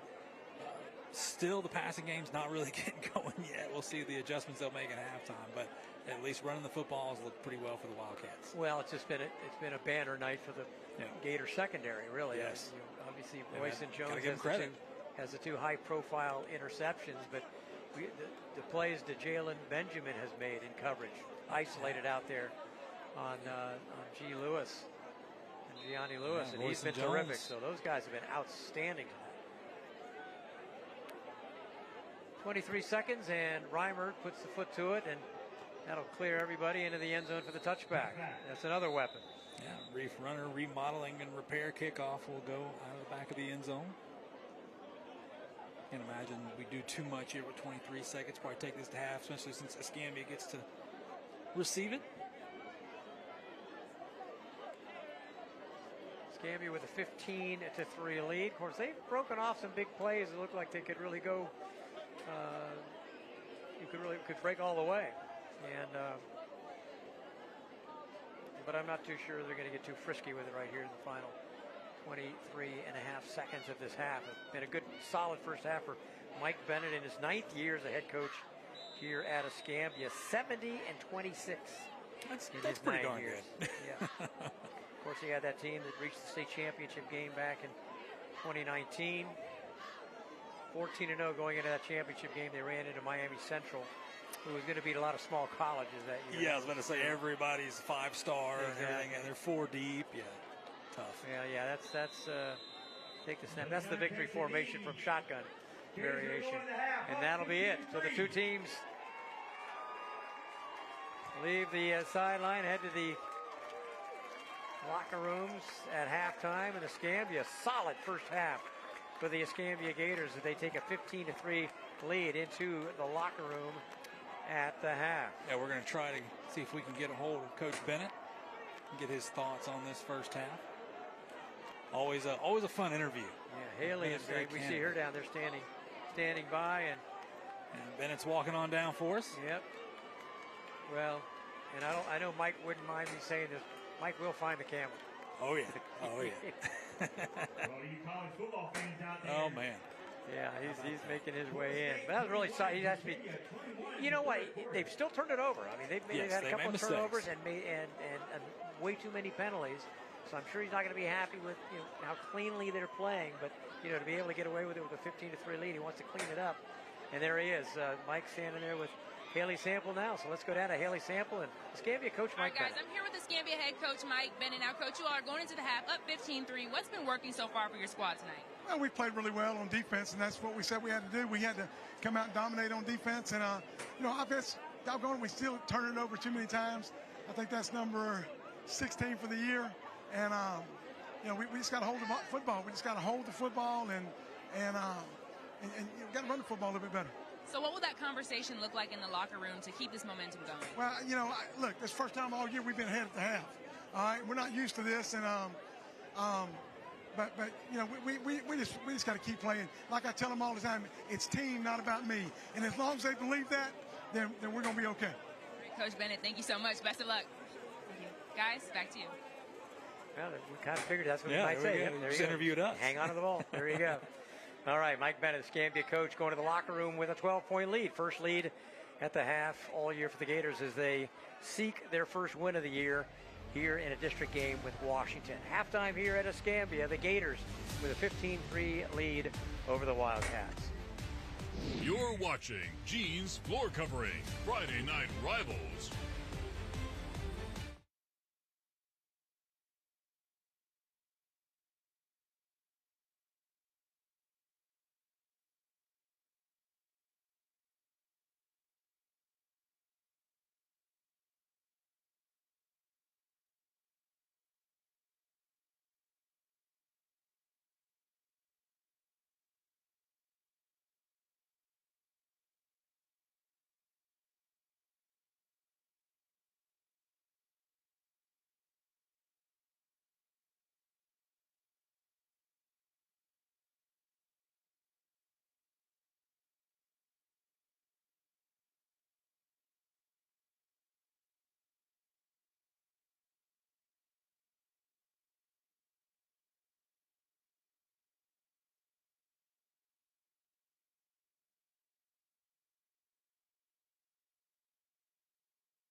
It is halftime here at Escambia. The Escambia Gators leading the Washington Wildcats 15-3 here at the half. Washington getting a field goal right before the half by Landon Reimer, 35-yarder, which cleared with about 20 yards to spare.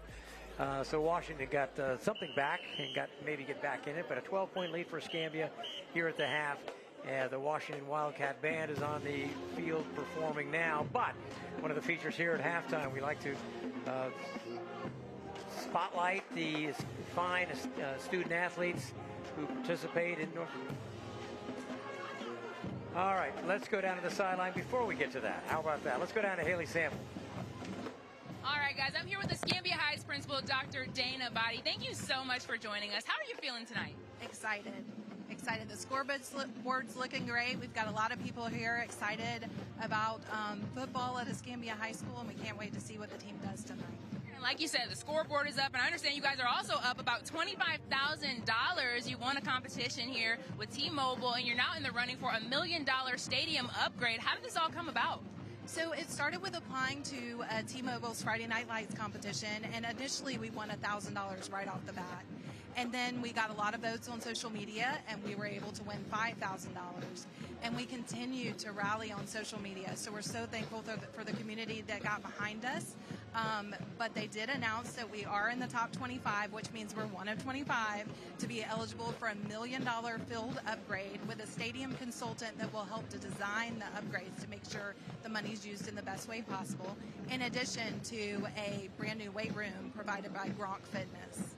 So you guys are one of 25 schools nationwide, the only one in the state of Florida. I mean, what does this mean for you and your students here? So much. They deserve upgrades. As you guys were here earlier tonight, and you could tell the field was full of water. We've got a huge puddles right behind us.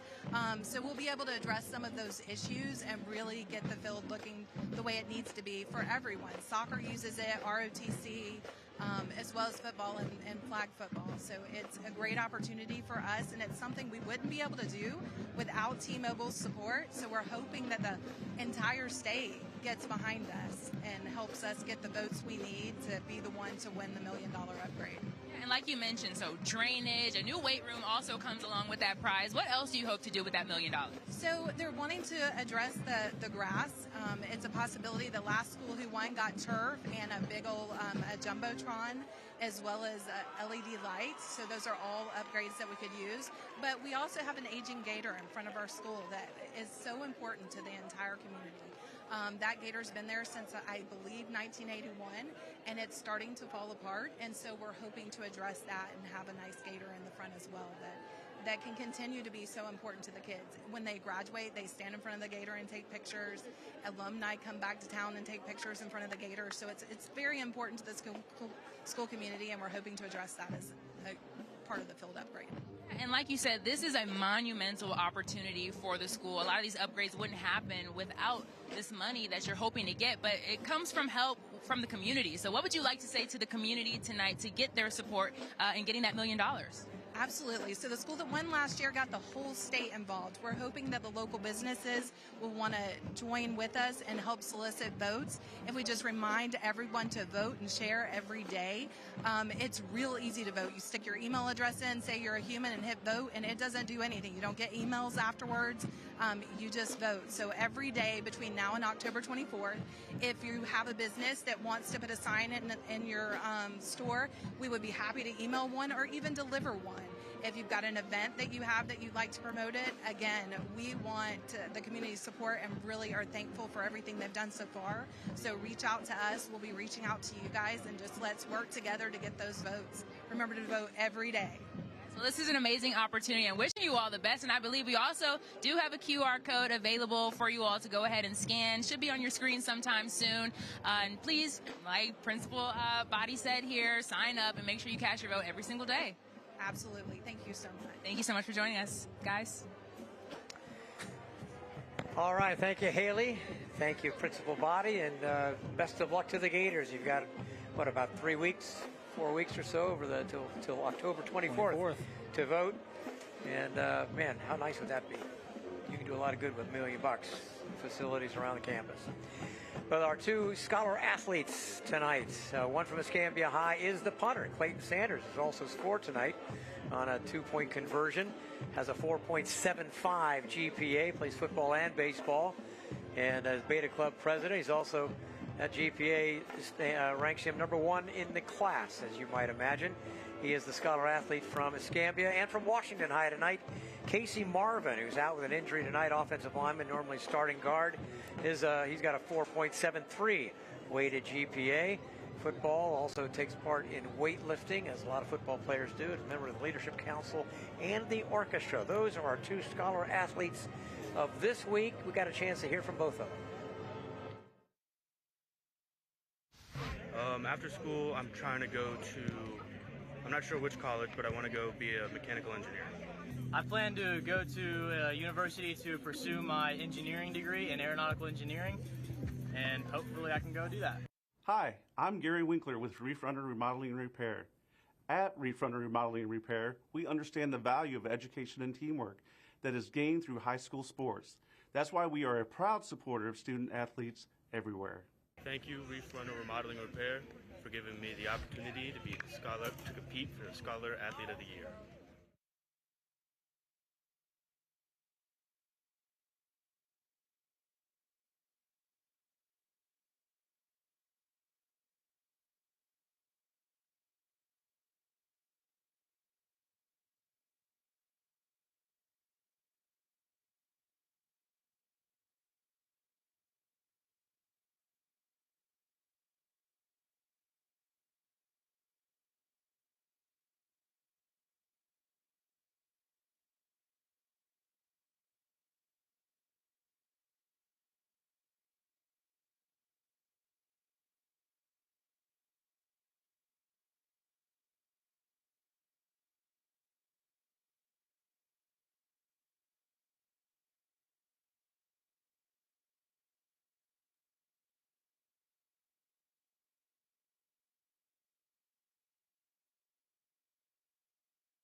The best Thursday night lights and Friday night rivals highlights from across the country. Angel's gonna run it. Case and Angel, first down and more.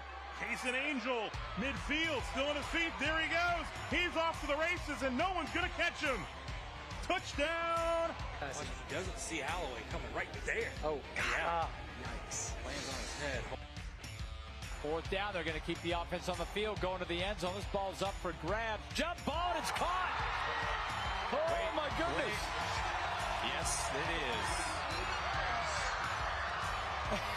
Hula again. To kind of see how he's doing and figure things out. A high snap way over his head. Again, a fine play, but he's in real trouble. Forget about it. Oh, my goodness, just thrown down.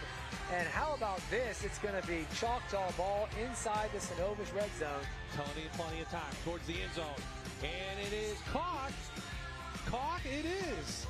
Jarry, Moore, Stewart with a fantastic catch in the end zone. And it's a Reaper's Revenge touchdown for the Panthers. To keep the Mules undefeated.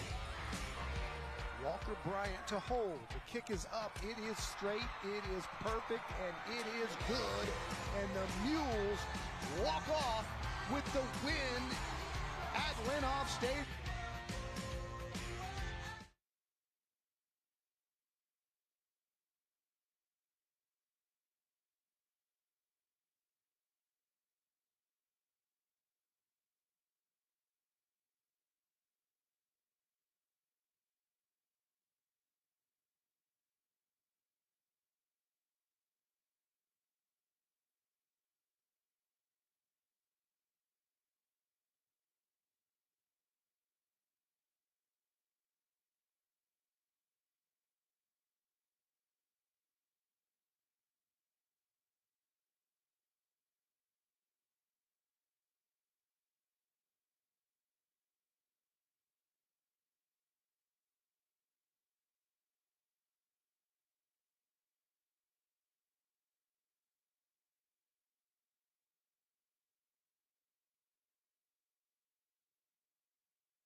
All right, the Escambia band on the field. Both bands tonight, Washington and Escambia, entertaining here at halftime from Escambia. Emmett Smith Field, where the Escambia Gators lead the Washington Wildcats 15-3 here at the half. Gators looking for their first win of the year, and it'll be a great time to get it in the first district game of the year. Again, it is a three-team district: Washington, Escambia, and Pine Forest, the three teams in this district. So, you know, you can be 0-4 coming in. You get a couple of district wins, you're going to the playoffs as a district champion, and the Gators trying to get that first win tonight. All right, Escambia turnovers. Both teams plagued by turnovers in this game tonight. And there you see the numbers. Ouch. Washington running for 32 yards. I thought maybe they'd run for more than that. Yeah. But just 7 yards passing. We've seen them go for big plays, a lot of big plays tonight, and have come up empty. And 3 turnovers tonight. Those interceptions have really hurt Washington. A few chances they've had offensively where they threatened. Of course, Royson Jones has come up with 2 interceptions himself. Escambia's turned it over twice, and they've been penalized 4 times for 30 yards. Washington 4 times for 45 yards. So not really a clean first half by any stretch of the imagination, but in the estimation of either coach tonight. But Escambia outgaining Washington 133-39. They had that long touchdown drive early, and they sustained another drive late, and those were really the 2 biggest, probably the biggest difference in the first half between the 2 teams. All right, it's 15-3 Escambia here at halftime at Escambia. Let's take a quick break. We'll be back here with the score 15-3 Escambia over Washington. You're watching Gene's Floor Covering, Friday Night Rivals.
All right, Ryan Anka, his final comments at halftime here to his Washington Wildcats, who this year have gotten off to great starts in all 4 of their games and had to hang on in a couple of them. Were unable to hang on against Milton, but tonight they're trying to battle from behind, falling behind 15-0. They did get the field goal at the end of the half to make it a 15-3 game. Escambia will have the ball to start the second half, and so Washington needs to do 2 things. A, get a stop, which has been a bit of an issue for them. Escambia's had 2 long drives tonight, and then they have to do something and maybe be a little more consistent offensively as well to get back into this ballgame. We'll see what Washington comes out with in their attempt to do that. We were hoping to get Coach Anka before the second half. The band's played a little long tonight, so I'm not sure we're going to be able to do that. Yeah, again, this starts District 1 4A, so cancel all the records. You know, obviously that means something to somebody, but in this battle, when you're talking about a 3-team district in Washington, Escambia, and Pine Forest, only truly matters you win those games right there. All right, we're watching both kickers out there for Washington. MacArthur, and remember, he's the short field goal and extra point kicker, 35 yards and in or thereabouts. And we saw Landon Reimer, who kicked that field goal, the 35-yard field goal at the end of the half, and with plenty to spare. He was just out there drilling 43, 44-yarders. Like it was nothing. Still with plenty to spare. So, yeah, a soccer player coming out just a couple weeks ago, I guess it was. Well, a couple updates from around the area. Plenty of football right in the heart of football season for you. Niceville still 49-6. Started the second half there. Baker up 37-0 on Houston County. Still halftime at Jay's, tied 7-7 with Flomaton. Pace up 13-0 at home against Crestview. Crestview pulling the upset a couple weeks ago against Niceville, kind of getting back on track. Pensacola Catholic, you said there was going to be lots of points tonight. Catholic 35, Freeport 17, and looks like Freeport's got the football, so we'll see what happens there. Navarre 25 and Tate 0. Wow, that's a bit of a surprise. This whole season has been lots of surprises. Okay, Reimer's got it teed up. Landon Reimer and Washington kicking off to Escambia. Their two deep return men, James Simpson and Daniel Johnson back there. And it comes down to the 5-yard line. That's Johnson at the 5. 20, 25, sidesteps a couple of tacklers, gets out across the 25 to about the 28-yard line. So a 23-yard return for Daniel Johnson. And the Gators will put it in play, 1st and 10 at the 28-yard line.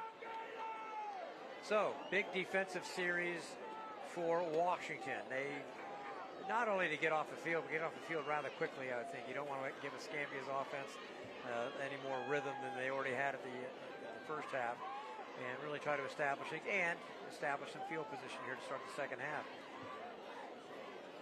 They have not really been able to sustain anything offensively. You're not sure you feel really confident you can drive 80 yards. Right. Yeah, and for Escambia, I mean, they got a little bit of confidence there at the end, but man, they haven't been. It hasn't looked too pretty for them with a couple turnovers as well, but we'll see what Billy Dunn and this offense get going. They've had some big plays. Dunn with the big scrambles that kind of broke the backs and maybe broke the hearts of the Washington defense early on that touchdown drive. There were a couple of those plays that Dunn turned in. And then they just made big plays, and there have been a number of plays. Simpson's had a couple of runs that stepped out of tackles at the line of scrimmage and turned in 15, 20-yard runs. Hand off to Simpson, and he's hit right at the line of scrimmage, got maybe a yard driven back from there. In on the tackle was Colby Saladino, 34. The middle linebacker was there. You see Luke Lewis right there, big Luke Lewis, 0. Gain of just a yard, 2nd down and 9 from the 29. Look at that shot right there. How about that?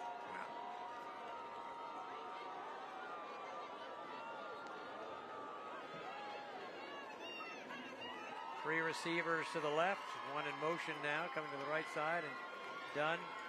Handoff straight ahead to Simpson, and gets through a big hole, and is not to the 1st down marker. He's wrapped up and finally driven back, but he'll be out to about the 38-yard line, so maybe a yard shy of a 1st down. So a big 3rd and 1.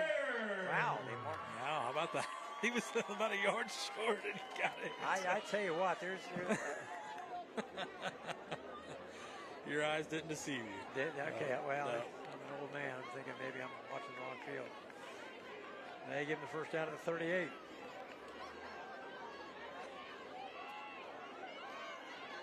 All right. Anyway, moving on.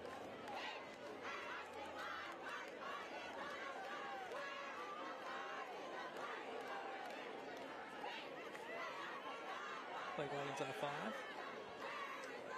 Dunn on a quarterback run, and he is belted. That is one of our stops of the game right there, Darius Murphy.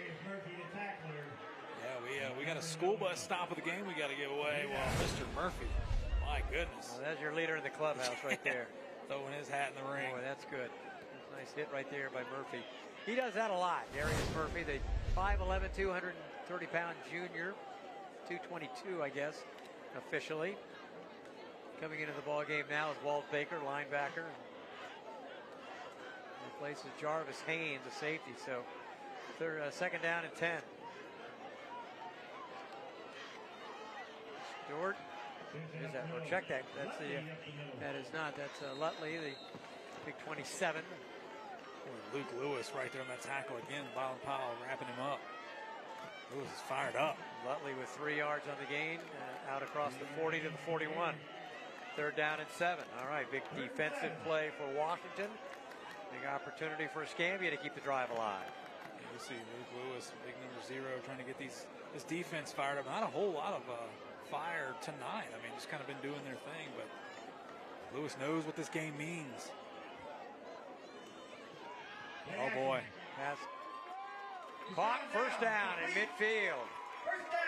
Dunn finds, guess who? Kashawn Downs. How many catches is that for him tonight? 76 last time I had. He had 20 in the year coming in. He's up around 4 or 5, I'm sure, tonight, if not more. And I tell you what, that's one of those you think Billy Dunn, that's a quarterback looking out for his receiver, because if he throws that high over the middle right there, Downs is going to get lit up. He throws it down low, makes him go down and get it. Saves a big hit. Derek Diamonds confirms that's 4 catches for Kashawn Downs tonight. We'll take that one to the bank, man. Hand off the back again. Stewart eludes a tackler, steps right out of a tackle. And that's not just any tackle, but that's Colby Saladino, the leading tackler in Washington's defense for 2 years now, the leading tackler for the Wildcats. And boy, Simpson's really done a nice job stepping out of that tackle. He didn't get any yardage on the play, but he could have been a loss. Darius Stallworth, number 7 there. He's had a big night. Second down and 10. Escambia trying to sustain this drive here early in the third quarter. Washington trying to get the ball back, give their offense a chance to make it a 1-score game. Second and 10. Oh, pass too low, and Stallworth is there to make the play if he had to. But that pass was too low for the intended receiver, Daniel Johnson. Tell him Billy throw a little bit higher on him. Catch that thing. I'll tell you what, the short pass game has been great for Escambia all night long. And Washington's kind of just giving it to him. Yeah. It's been there all night. And, you know, that's a big deal. If that pass is complete, you're dealing with second and 5. And, you know, you can do it again and pick up a first down. Now they need 10 yards here on third down from midfield.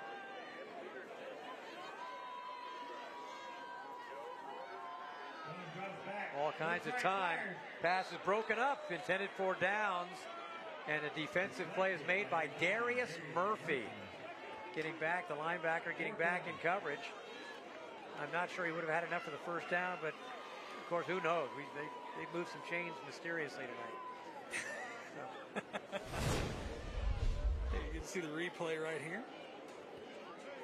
Murphy gets his paw in there, and Stallworth, number 7 right there, just in case. Yep. So Washington gets the stop at midfield. Escambia will punt it away.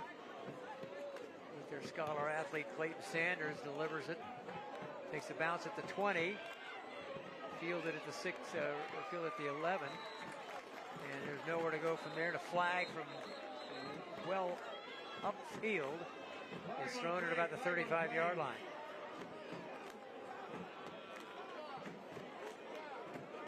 You just toss it even further. Yeah. Washington has the ball at the 11-yard line for now.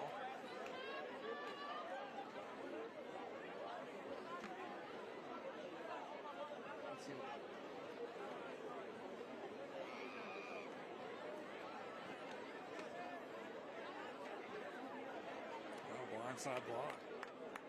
So that'll back it up to about the 5-yard line. So Washington got the stop. They wanted the stop to get some field position. They got the stop. They don't get the field position. Blindside block on the Wildcats, half the distance to the goal. Defense did their job right there. Gets that big stop. You talked about that they needed to see Coach Anka just in disgust. They finally get the ball back, and obviously not great field to start with, but they move them even further back. Well, it wasn't going to be great field position anyway. It was either the 11 or the 5. If Washington's looking for some solace, they could take some there.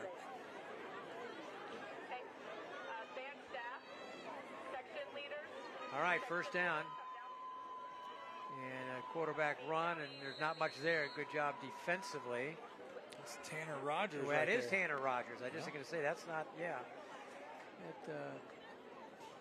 that was not Osborne. That's Tanner Rogers. He played some quarterback last year. Of course, he's a wide receiver. He played running back. He played quarterback last year. Yeah. He did a lot of that. He was just an absolute athlete.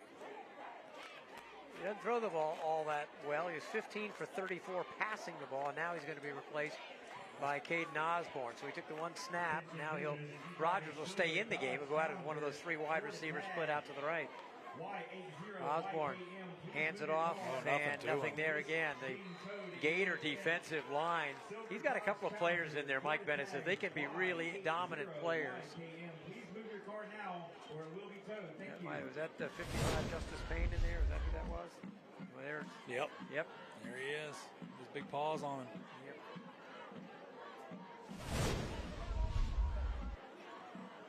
I'm not a big fan of the darkish numbers over black. It is tough up dark here. jerseys. Yes. Run into that at Pine Forest at times. These old eyes are really struggling. Third down and 10 from just about the 5-yard line. Osborne out of the end zone, and he's not going to get out of the backfield. He'll be dropped for a sack back at the 3-yard line. And there is Payne, Justice Payne, 55 is in on it. He's lucky he got out of the end zone. You see him take off. Buck Battle, I think, might be the one who was there first on the sack. Back at the 2-yard line. Osborne saw the pressure. Steps up in the pocket, tries to get something out of it. Well, we've talked about the Escambia secondary, the big night they've had. Big night for the defensive line as well. This is a big defensive effort for Escambia here in this ball game. So it's 15-3, and punting out of his own end zone will be Drew Yeager. End over end, fielded right at the 39. Johnson, Daniel Johnson inside the 25 to about the 22. 17-yard return for Daniel Johnson to the 22-yard line. And it is the Gators who will have great field position already 2 yards away from the red zone. Yeah, how about that? Flipping the field right there. Easy for your offense, and plus the best field position they'll have. And looks like we got a water break. All right, team's taking a break, and we will too. It is 15-3 Escambia in control here in the third quarter. You're watching Gene's Floor Covering, Friday Night Rivals.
All right, Escambia in control of this game pretty much throughout. They lead by 12, and they will start this drive at the Washington 22-yard line after the 17-yard punt return by Daniel Johnson. The Gators were able to back up Washington inside their 10-yard line, got the defensive stop, and now trying to capitalize with about 5:14 to go in the third quarter. That is done, throwing and overthrowing his receiver. Defensive secondary was there on the coverage. Johnson was the intended receiver. And he was well covered back there by Darius Stallworth. Stallworth having himself a heck of a game tonight. This Wildcat defense is bending. Keeping the squad in the game. Well, they need you get a sense they need a stop here. Yeah, they need a turnover, really. Yeah.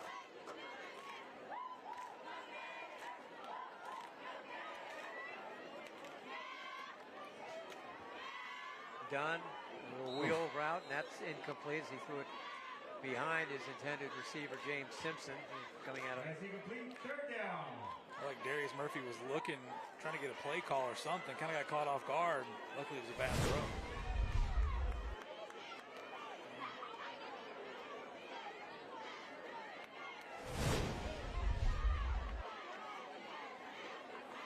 All right, so third down and 10 from the 22-yard line.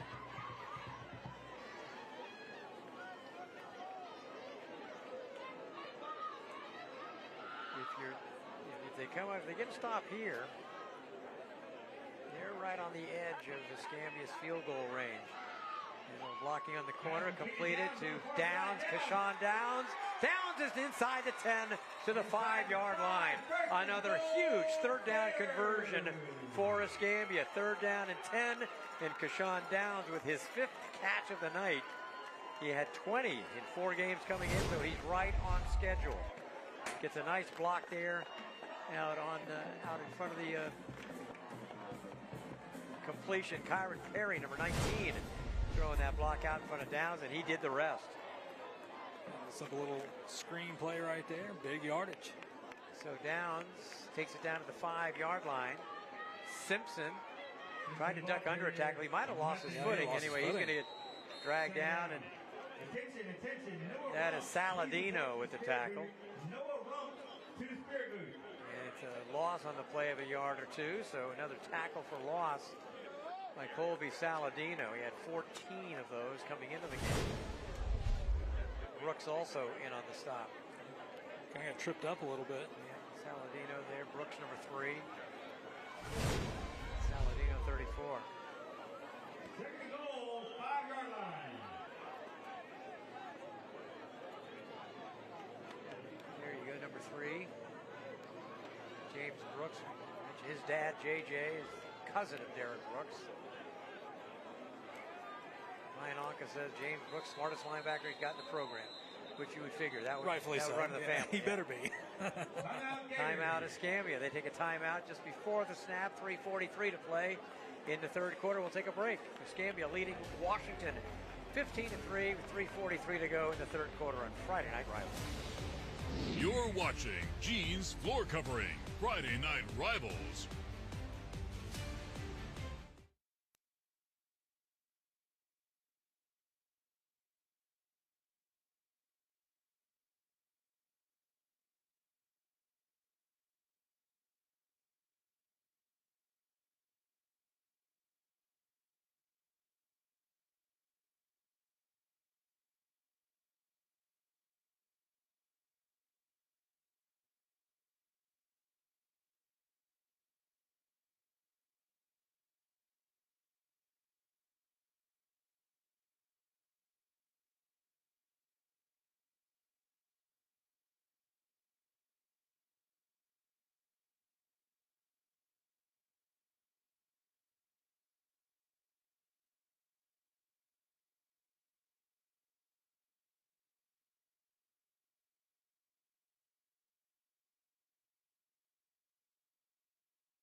Escambia Gators breaking the huddle, coming off the sideline after taking that timeout, facing a second down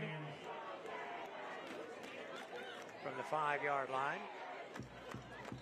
Second and goal. Got to find number 4, Kashawn Downs. He's in the backfield, I believe. Yeah, he is. Direct snap.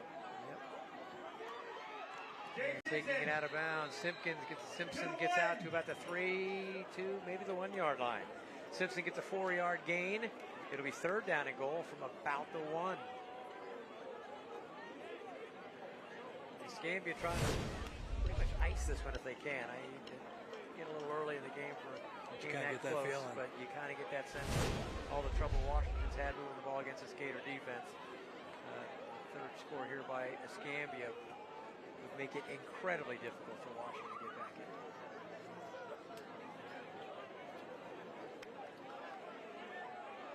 Third and goal from the 1. Simpson, direct snap, and the Gators signal touchdown, and he is in. Touchdown, Escambia. The Gators make it 21-3. Forrest Jordan and Associates, that's the generator guy's touchdown, Mr. James Simpson. Just another direct snap, easy pickets right there, get the big boys up front, give you a little push. And Washington, look, battles right here, makes it tough. Nothing comes easy against this defense. Finds his way in the end zone. 6 plays, 22 yards. It took them a minute and 43 seconds to score. 3:31 to play in the third quarter. The Gators again go with that swinging gate look, but now a little more conventional lineup. Extra point attempt from Riley Campbell. Low snap. Kick is up. And it's good. Riley Campbell tacks on the extra point. Escambia has stretched the lead. It is 22-3. Well, while we got a second right here, we're going to go down and our sideline reporter, Haley Samples. Haley, what you got? Hey, guys, it seems like the student section here at Escambia High is sending a message tonight, and that is to proceed with caution. Take a look at this. It's construction night here at Escambia High, and some of the students really took the theme to heart. As you can see, some students are dressed head to toe as traffic cones, others in these bright green vests, and they've been cheering on their fellow Gators all night long. And I mean, school spirit really doesn't get any better than this, guys. I think I found my new Halloween costume. I'll buy you one too if you want to. We'll just make it the trifecta. We'll get Derek involved. We'll all be traffic cones for Halloween. Yeah, exactly.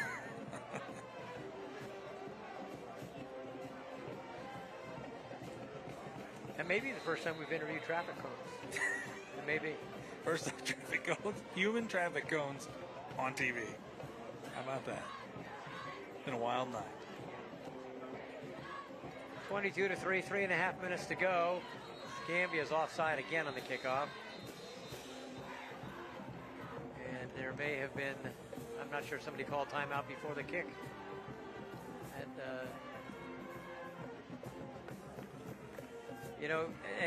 you understand where Mike Bennett's coming from. You're up 22-3, but these are just sloppy mistakes. Yes. And you just can't have that. And then you get away with it tonight. You haven't gotten away with it for 4 weeks. And, there are going to be big games down the road. And you just have to clean that up. Yeah, he also is not a guy, obviously he wants to win district and move on to playoffs, but he's thinking playoffs. He's thinking deep run every single year, not just trying to make it. That's not how he's wired. No. Well, he coaches. That's not good play. Not acceptable. All right, they back him up 5. We'll try it again.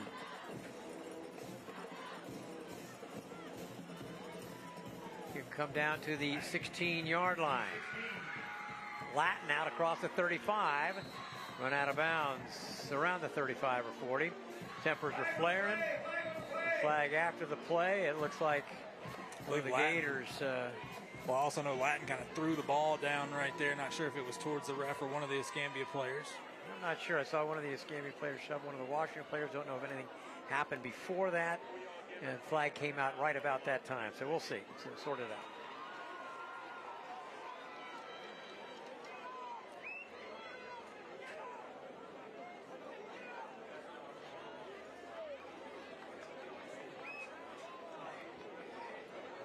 Well, they could use the 15 yards if they could get it. I mean, it's they need to score relatively quickly. It looks like it's going to go against Escambia.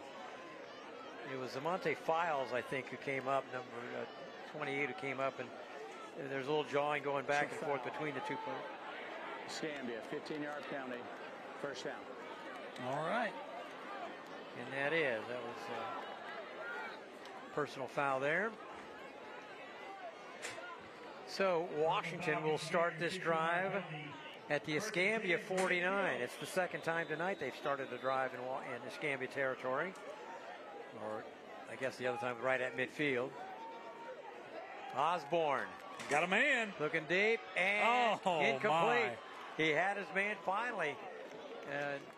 Lewis was able to get open and couldn't keep his feet under him. Yeah, I just think Lewis kind of lost it for a second, tried to twist his body around to make the catch.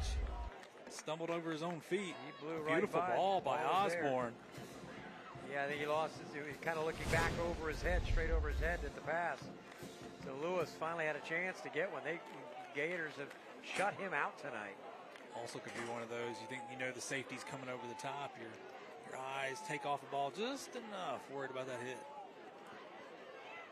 Osborne tucks, there he goes. Look at Osborne.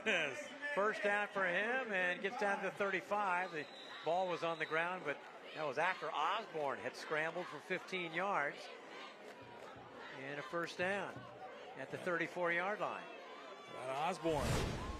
He feels the pressure. Watch him right here. Nothing doing. Sees the blitz coming up the middle right there. Takes off. First down. Yeah, if you can sidestep that linebacker, there's a hole back there. So you get past that first wave, there's some room to run. 34-yard line. First and 10, Washington.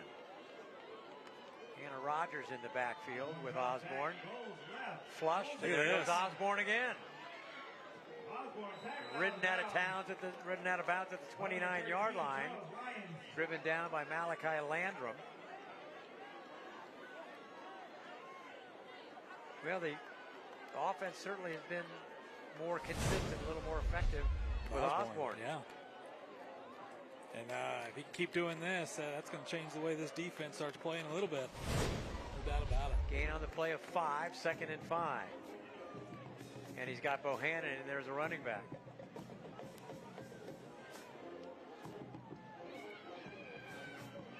Osborne again. This time not so much luck as he's dropped for a sack. A loss of 2 on the play.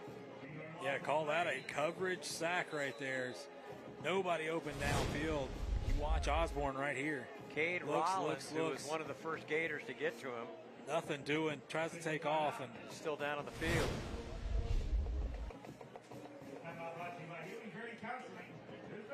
Well, obviously once the game's over, we give away the beautiful trophy to the winning team by Award Masters. A beautiful trophy, heavy. It's the real deal, folks. Try to get it every week. Can't get it taken home with me. But regardless, we've got some more hardware as well. We've got our school bus stop of the game. We've got our Boutwell Air Masters sack of the game and our jeans floor covering player of the game. A lot of guys in the running tonight. Cade Rollins, the whole play kind of folded and collapsed on him as he was pursuing the ball carrier. And certainly hope Cade Rollins, the senior defensive end, is okay. All right, as they attend to Cade Rollins, he's getting up now. 2.5 minutes to go in the third quarter here. Rollins limping off under his own power. That is certainly a good sign because you just don't know. Walking off with Mike Bennett.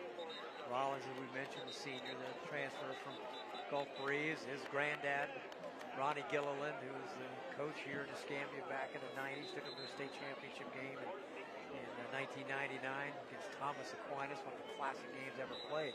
Maybe, some people say, the greatest state championship game ever played. Listen, if you tell me it is, I believe you. Well, some people say, and it may have been.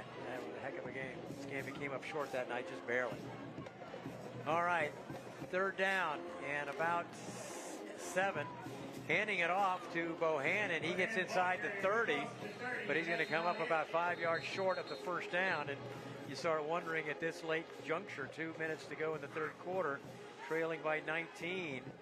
Got to be 4-down territory. Well, they really haven't had great field position anyway, so this is no time better than the present. I think this is one of the easier decisions they've had to make. So, Coach Shugarts, he's going for it on 4th, is what you're trying to tell me? Well, how many times have you been called Coach Shugart? Never. Well, yeah. You look kind of dumbfounded when I said that. I had some 11-year-old basketball players who did. So on 4th down, and Osborne in trouble, and in more trouble And he got rid of it. That's amazing. Wow. He got rid of the pass, but falls harmlessly. He wasn't close to a receiver. So the Gator defense comes up with some pressure on the quarterback, and they get the 4th down stop. And so Osborne tries everything he can to elude pressure. They just kept coming. Yep. Well, he got whacked by Battle there right at the very end. Great pressure by the defensive front again, and you can't say enough about this Escambia, both the secondary and the defensive front, the entire defense. What a job they've done. Yeah, the defensive front kind of taken over, especially here in the second half, but that secondary been good all game. This is, boy, when you look at some of the teams they played, now they played a tough schedule. It just tells you how good those teams are, putting the points on the way that they have. Yeah, exactly. Man, oh man. Bay and Mosley. Mosley's averaging 45, and then Bay beat Mosley by a couple touchdowns. So those two schools out of Panama City are very tough. All right, Dunn tucks, and he's not going to get out of the backfield, so he'll be dropped for a sack back at about the 25-yard line. Guess who? Luke Lewis, big number 0, was in on it. So is Colby Saladino. We'll say a loss of about 4, 2nd and 14. We're in the final minute of the 3rd quarter.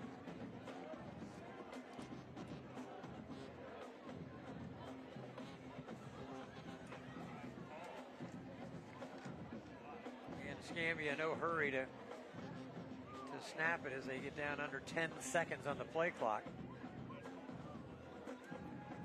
And now Simpson on a sweep, and big defensive play, open field tackle there. Stallworth again. What a night for Darius Stallworth. Young man come flying up in the safety position. Been flying all over the place tonight. Well, he's the team's 2nd leading tackler, and he's their leading tackler tonight, I would wager. Big tackle for loss. Looks like that's going to be it for the 3rd quarter for us. Well, indeed. No reason for Escambia to snap it. That will be it. We have played 3 quarters, 12 minutes of football left to go, and Escambia thoroughly in control tonight. 22-3 over Washington with 1 quarter to play here on Gene's Floor covering Friday Night Rivals. You're watching Gene's Floor covering Friday Night Rivals.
Fourth football, here we go. 12 minutes left to play here. Escambia will try to put the finishing touches on their first win of the year and a huge win it would be, a district win, getting them off to a 1-0 start in league play. And they've got Pine Forest down the road in their other district game, 22-3. And Escambia's defense has been so dominant.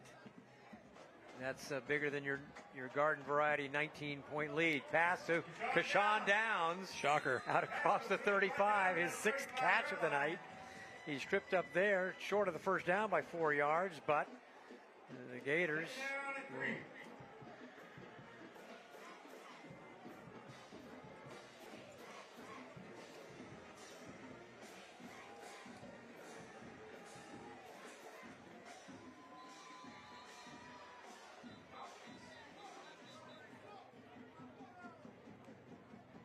got a mouthpiece malfunction. Yeah. By the way, quick update, the undefeated Milton Panthers on the road at Panama City Mosley. That's a huge one. Down 13-7 in the third quarter. All right, I was gonna, the offense stayed out there, but I thought it was 4th down coming up, and it is 4th down coming up. So you're not crazy. Oh yeah, well no, I could. Crazy enough. Doesn't mean I'm not crazy. It just means that it's 4th down. At the 36-yard line, so punt gets it away. Good boot. Good punt by Sanders. Even better roll. Down at the 21-yard line. From the 43-yard punt, no return. So Washington backed up to their own 21, trailing by 3 scores.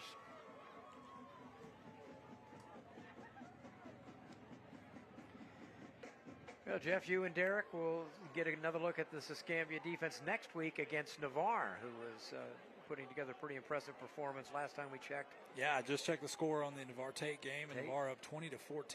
Wow. So Tate making a run at it. That'll be the Friday Night Rivals game next week, 7:30 at Navarre, the Escambia Gators and the Navarre Raiders.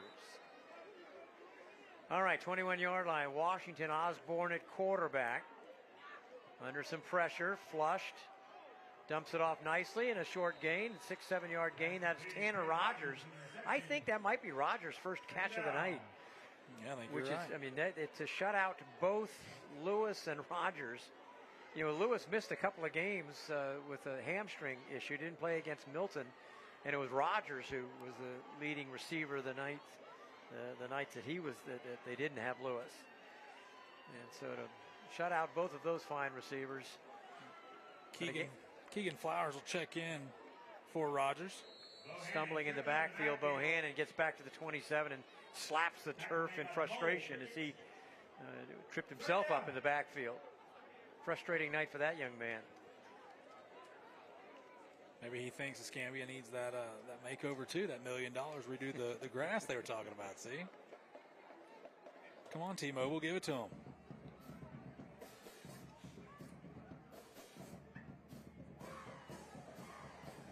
All right, one-on-one over here. Gio Lewis gets loose. Oh, look at this. He's look open. At this. Oh, man. Over his outstretched hands. Couldn't quite pull it in. He had beaten the defensive back off the line of scrimmage to Jalen Benjamin. There is a flag at the 30. Right about the spot where Lewis had gone by Benjamin. So it'll be a hold there. Tell you what, Osborne has looked good throwing the football here late. He has. And just by that much. So it is. It's a holding penalty. Face mask penalty on the defense. Against Escambia. 5 yards, replay, 3rd down. There you go. Look at this ball. Look how close it is. Right there. My goodness. He's off to the races. He catches that. First down for Washington on the penalty at the 32-yard line now. This time, Benjamin gives Lewis some room. And pass batted down. Nice defensive play. Daniel Johnson with another big play. He's had a nice night. Yeah, heck of a night.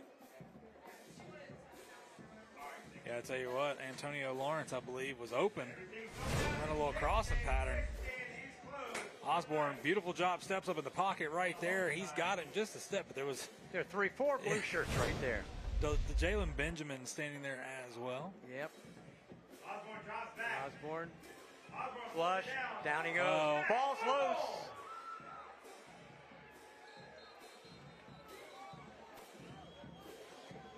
And Escambia signaling they have it, and they do. Escambia forces the fumble. They get the recovery. And with 9:10 to go, the Washington's flickering hopes may have just about been extinguished. Boy, Osborne just trying. Watch this. Osborne trying to get something going, trying to step up in the pocket right there. And boy, oh boy, who other than Justice Payne? We've talked about Justice Payne all night long as well. Big defensive lineman, 6'3", 320. Hey, you'd fumble too if 6'3", 320 blindsided you right there. Come off the side.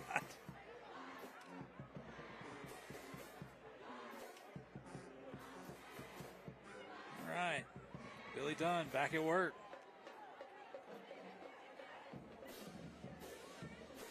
Good time to see how your 4-minute offense, your running game can go.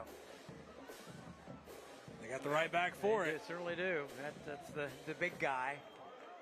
Jaquez Lutley on the carry. He fell forward to the 22. Yeah, Lutley comes in at 6 foot 210. I think he's more than 210. He looks. He is a load. Because Simpson's about 200, right? So 190 maybe.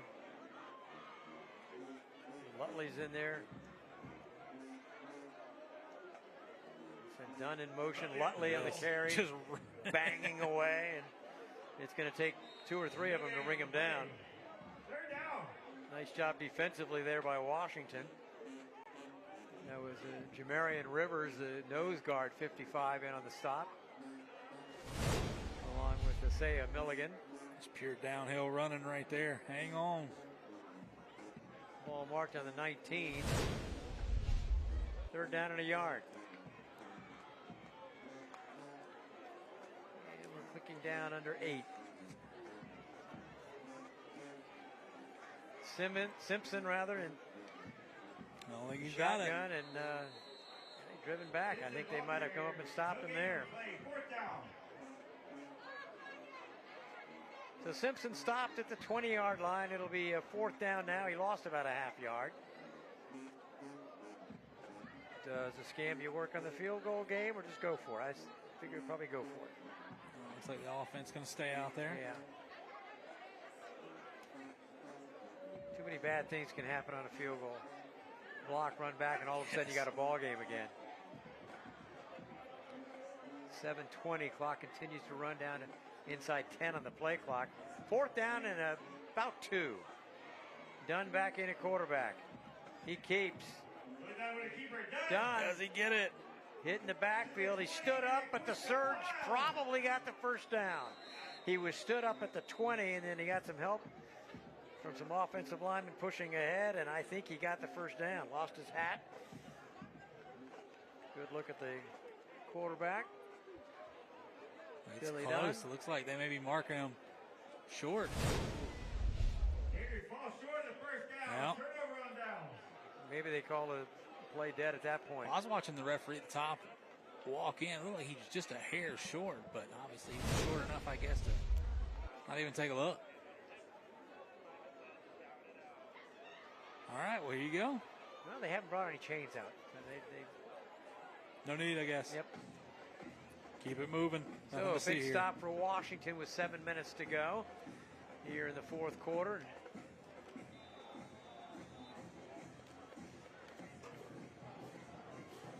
Gator defense with one very high safety.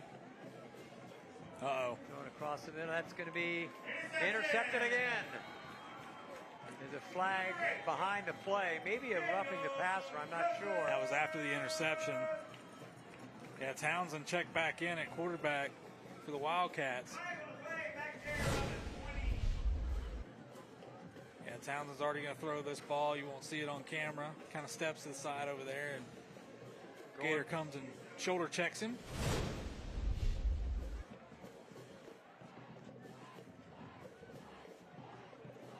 So is that a personal foul after the interception? That was the question. I'm not sure.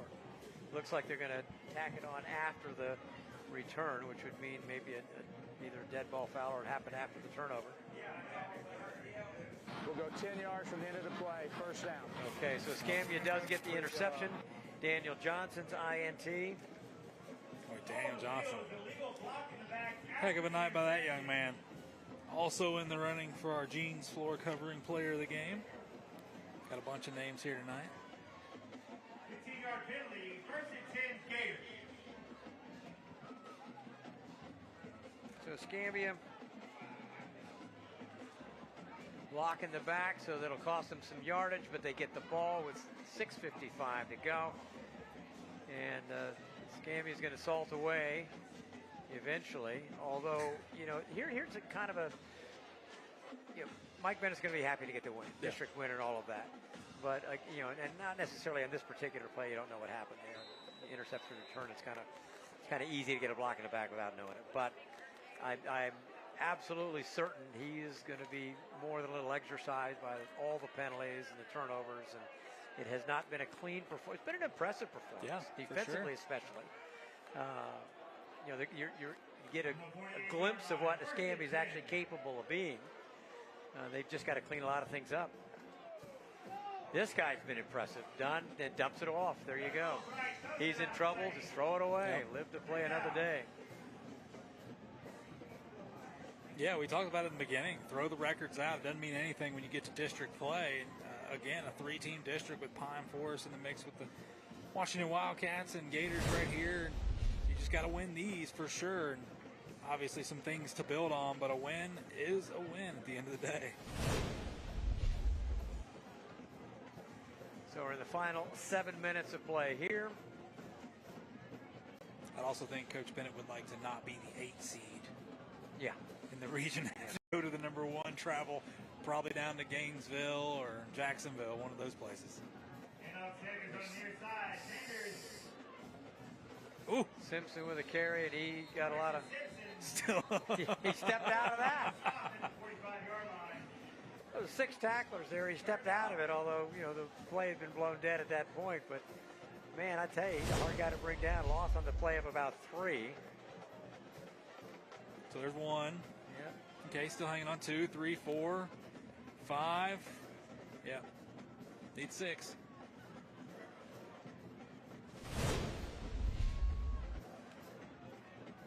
Roy Murphy, the first man to get to him. May have to call a timeout here under 5. So that's what they're going to do.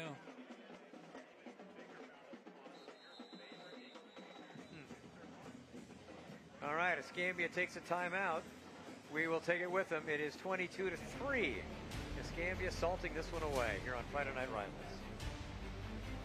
You're watching Gene's Floor Covering, Friday Night Rivals.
All right, we're in the final 6 minutes here of the fourth quarter, a game that Escambia has controlled throughout.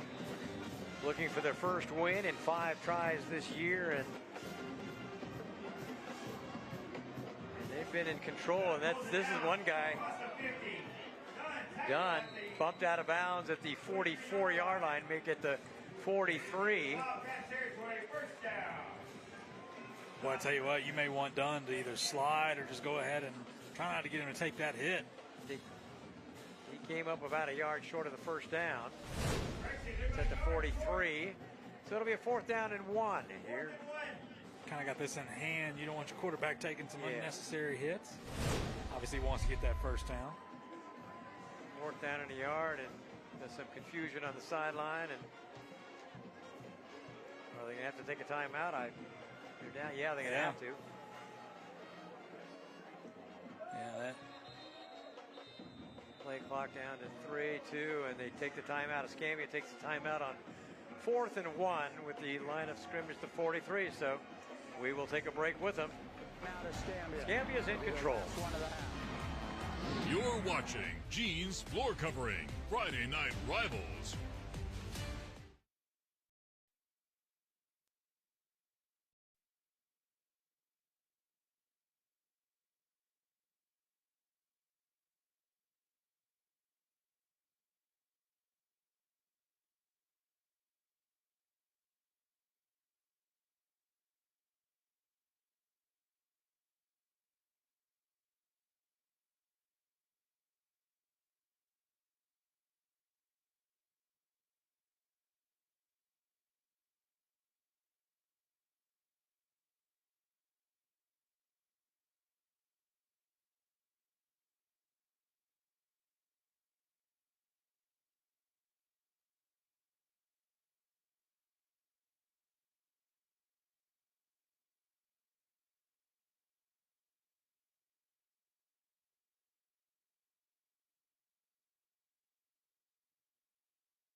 Well, Escambia, looking forward, Washington obviously has some issues against a really, really good defense that they're going to have to solve. They're going to figure a few things out offensively. I think maybe a more manageable passing game is part of that.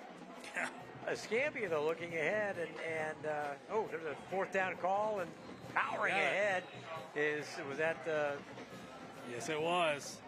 It was that man again. Darquez Lutley. Yeah, Lutley. 230 pounds, and he got hit in the backfield and just powered forward and picked up the first down. So a fresh set of downs. Lutley will come off. Job well done. Simpson back in. Game's going to change. 1st and 10. Yeah, again, next week we'll be on the road at Navarre. Get to see this same Escambia team as their medal against the Raiders. Always a tough place to play in Navarre. It's a 7:30 start. Always a 7:30 start at Navarre. Always a 7:30. So a fresh set of downs for the Gators, and that's Simpson again getting loose, breaking a tackle by Darius Stallworth, who whiffed on that, and Stallworth hadn't whiffed on much tonight, but that's how Simpson has run tonight. 5 yards on the play. 2nd and 5. As we tick under 5 minutes here.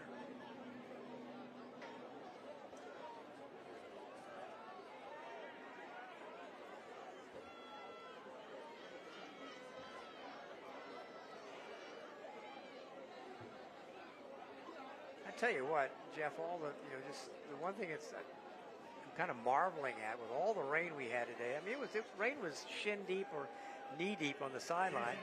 There goes Simpson again. There he goes. Simpson in for the touchdown, Escambia. There are flags. Back at the 35-yard line. So hold on. May or may not have a forced Jordan Associates touchdown, and that's the Generator guys. Generator guys want it. And holding against Escambia. We'll bring it back. 2 flags there. That's a 2-flagger. Old 2-flagger. Yeah. When one's not enough, bring on the second.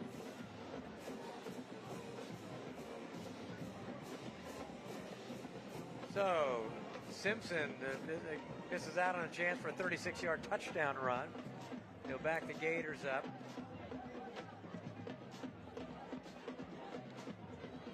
Ten yards from the spot of the infraction. Remains 44-yard line.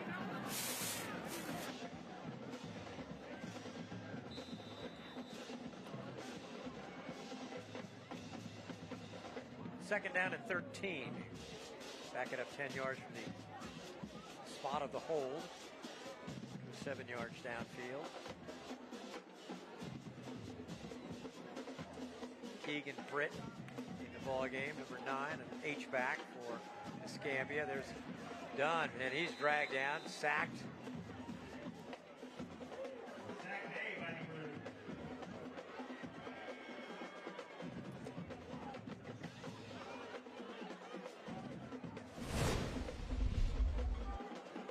Washington sacked, 27 we do not have on the roster. There's mystery guy. Yeah, Leroy Murphy, 33, is also there. 33 and 27 in on the sack. Game backed up.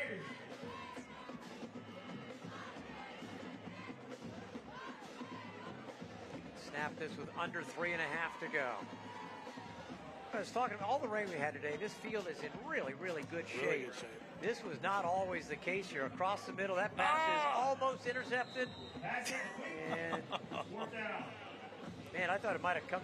I did too. I thought it fell right in his. Yeah, Jarvis Haynes, a sophomore defensive back. Oh, watch this, folks. Really good athlete. Steps right in through him. Oh, there it is. He still got the bread busker, but you know, it would have to be. Their luck would have to change dramatically. That's just that kind of night for the Wildcats. So Escambia will punt it away from the 49-yard line. Gio Lewis will be back deep for the Wildcats.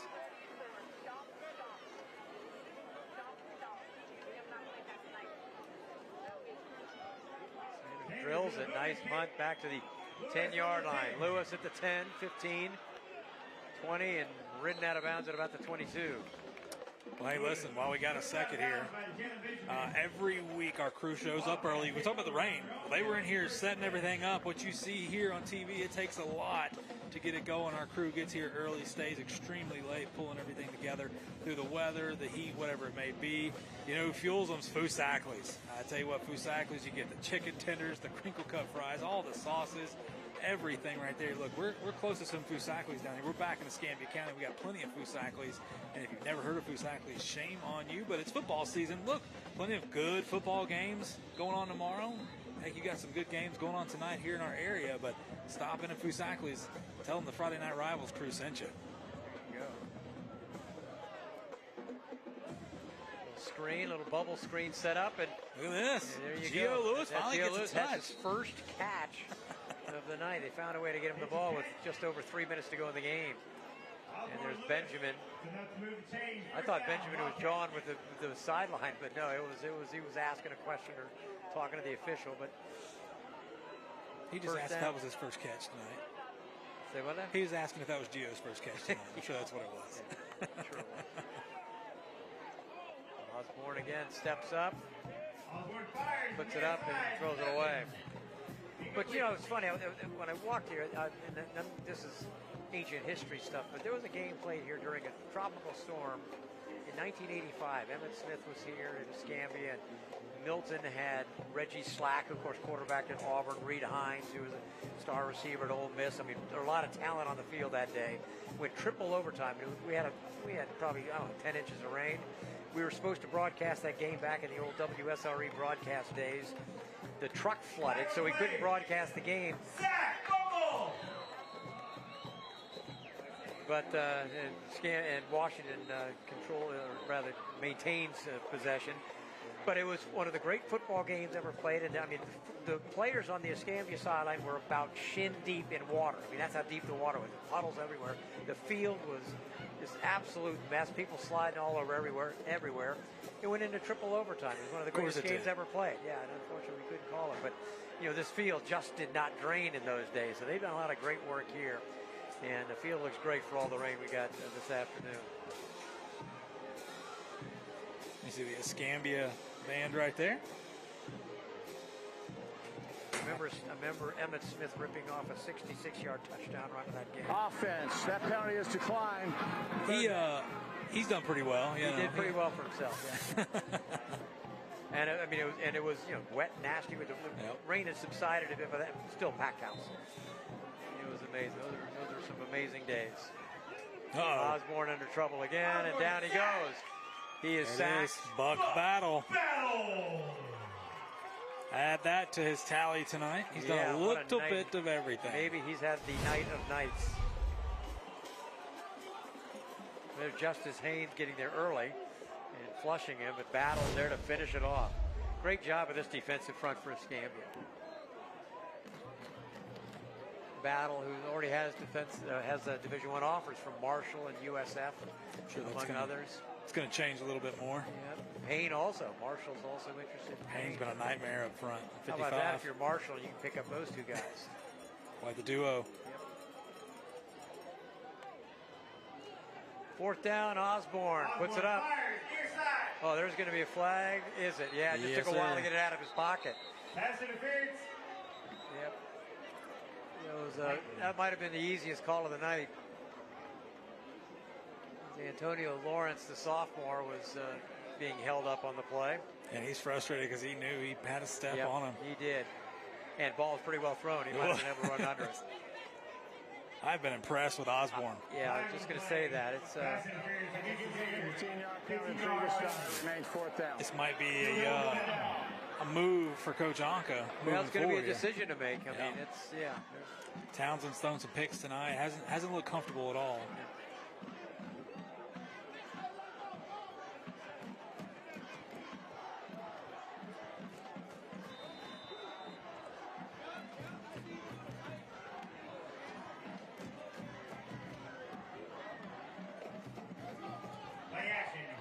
Osborne again. Flag is down. That ball is broken up. Pass broken up by number 7. Terry on Carter. Come flying up in his DB position. Backfield around the 30. Holding. And he is declined. Ball turns over. Check this out. Again, Osborne trying to make something happen. See the holding right there. Come flying in. Carter steps right in front of Lewis. So, medal 136. That was, they deny Washington the final whimper of protest here on this evening. Washington has been held to the field goal they got right at the end of the first half. That's it. They've had a couple of chances to score, but basically really unable to get any consistent offense going tonight. And hats off to the Gator defense for that.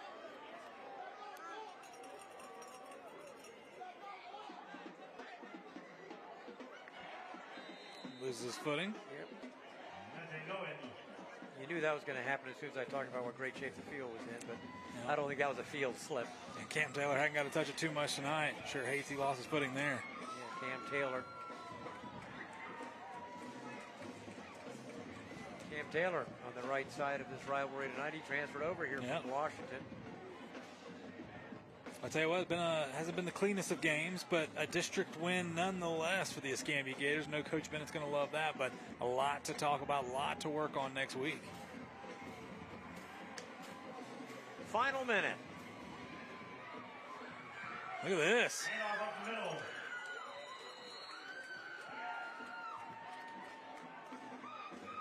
That's number 30.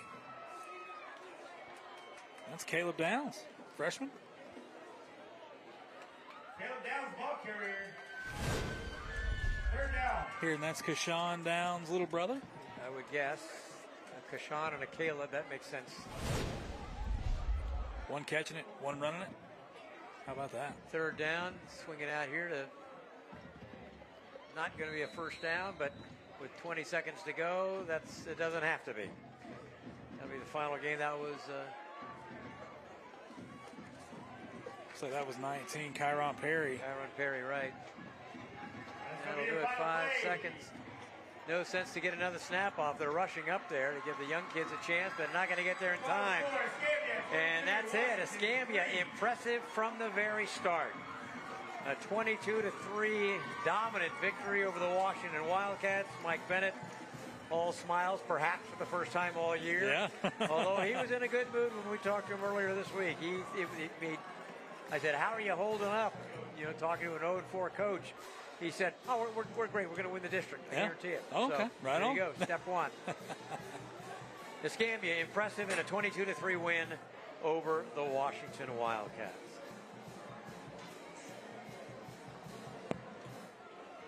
All right, we will take a break here, and we will present a trophy and talk to the winning coach, winning team. That is the Escambia Gators when we come back. That's the final. Escambia 22, Washington 3. Post-game show coming right up. You're watching Gene's Floor Covering, Friday Night Rivals.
Guys, I'm here with Coach Bennett and the players and the cheerleaders here. Congratulations. What did you see from your players tonight that allowed you guys to secure this win? You know, we're tired of getting beat.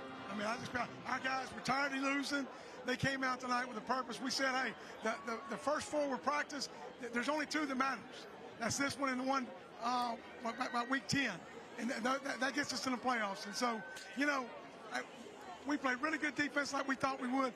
As coaches, last week, it's my fault. I tried something different, and I tell the coach, that's my fault. We'll go back to playing our defense. That's what we did. Our guys did a great job tonight. And you guys are taking this victory right here at home. What does that mean for you and your players? Oh, it's always good to win at home. I mean, always. It's good to win anywhere, but it's good to win at home. Absolutely, and we're only about halfway through the season now, so what does preparation look like for your next matchup? Hey, we got Navarre on TV next week, and I think they're beating Tate right now, so it's gonna be a big challenge for us. As an extra congratulations, we want to present you guys with none other than the Friday Night Rivals Trophy!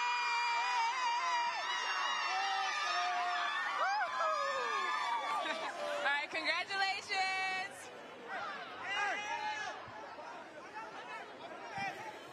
All right, Mike Bennett has plenty to talk about with his team, but they're celebrating tonight as well as they should. That was an impressive, as far as what they're capable of doing, that was an impressive performance by Escambia, especially defensively. He talked about it going back to playing their defense. He said, that's on me. And that, boy, they look good tonight. That Washington could not get anything going. So, you know what? The trophy ceremonies aren't over. We've got some up in the booth for you right here, some things to do. We'll start with our school bus stop of the game. This is the school bus stop of the game. Always remember to stop when the school bus arm is out. Well, again, look, not a whole lot to say positively for the Washington Wildcats, but it was tough sledding for Escambia. You look right there, Darius Murphy comes up and lays the lick to Billy Dunn. Look, Dunn had a heck of a game tonight, but he's going to feel that one in the morning. Oh, man, how about Darius Murphy gets our school bus stop of the game. Well-deserved. Watch it one more time. Again, Wildcats defense played fantastic tonight, but the offense couldn't get it going. But again, school bus stop of the game, Darius Murphy. We've got our Boutwell Air Masters sack of the game. Let's take a look at this. Well, again, the Washington defense, again, thought they played really, really well.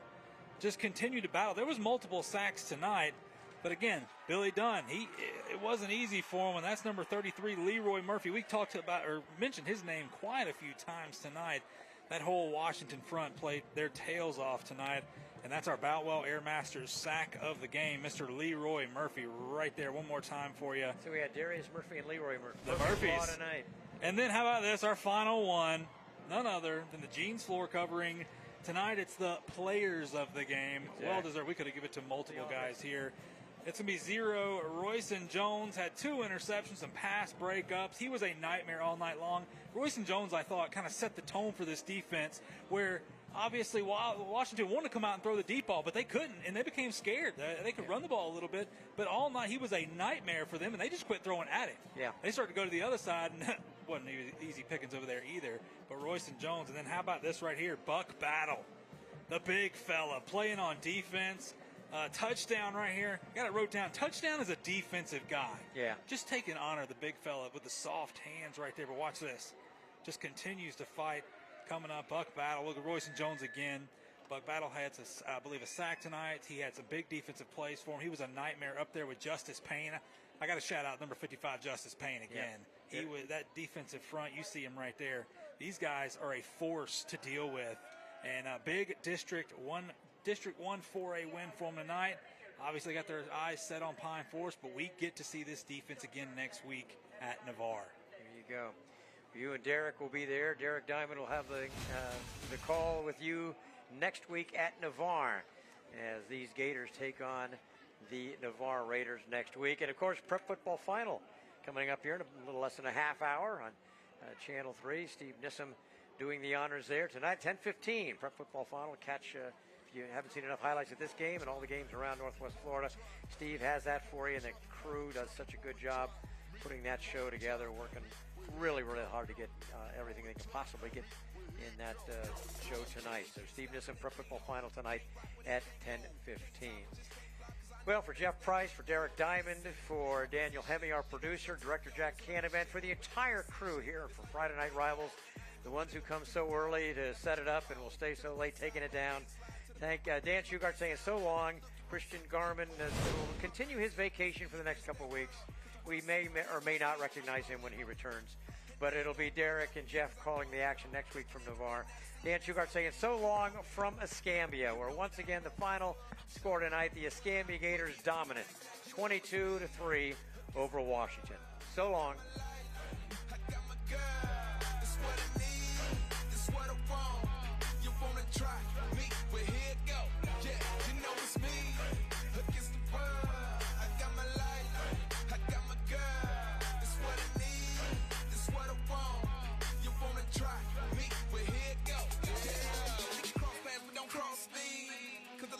Try to do that, turn costly. What I mean is that it went off me, but didn't cost me. Need as much to get them off me, cause how else you gonna be the boss G when you try to be what a boss be? Coming for me, I see him coming for me. And that's the cost you gotta pay, cause there ain't nothing for free. But as long as I keep me right, as long as I keep me tight, I'ma keep this moving on like I was at that green light. I'm rolling, and they ain't gonna roll over me, cause I'm going. Taking everything that I see and that's sold to me, you know it. You know that I'm gonna rise above, I'm showing. Closed captioning for Friday Night Rivals is sponsored by Baptist Healthcare.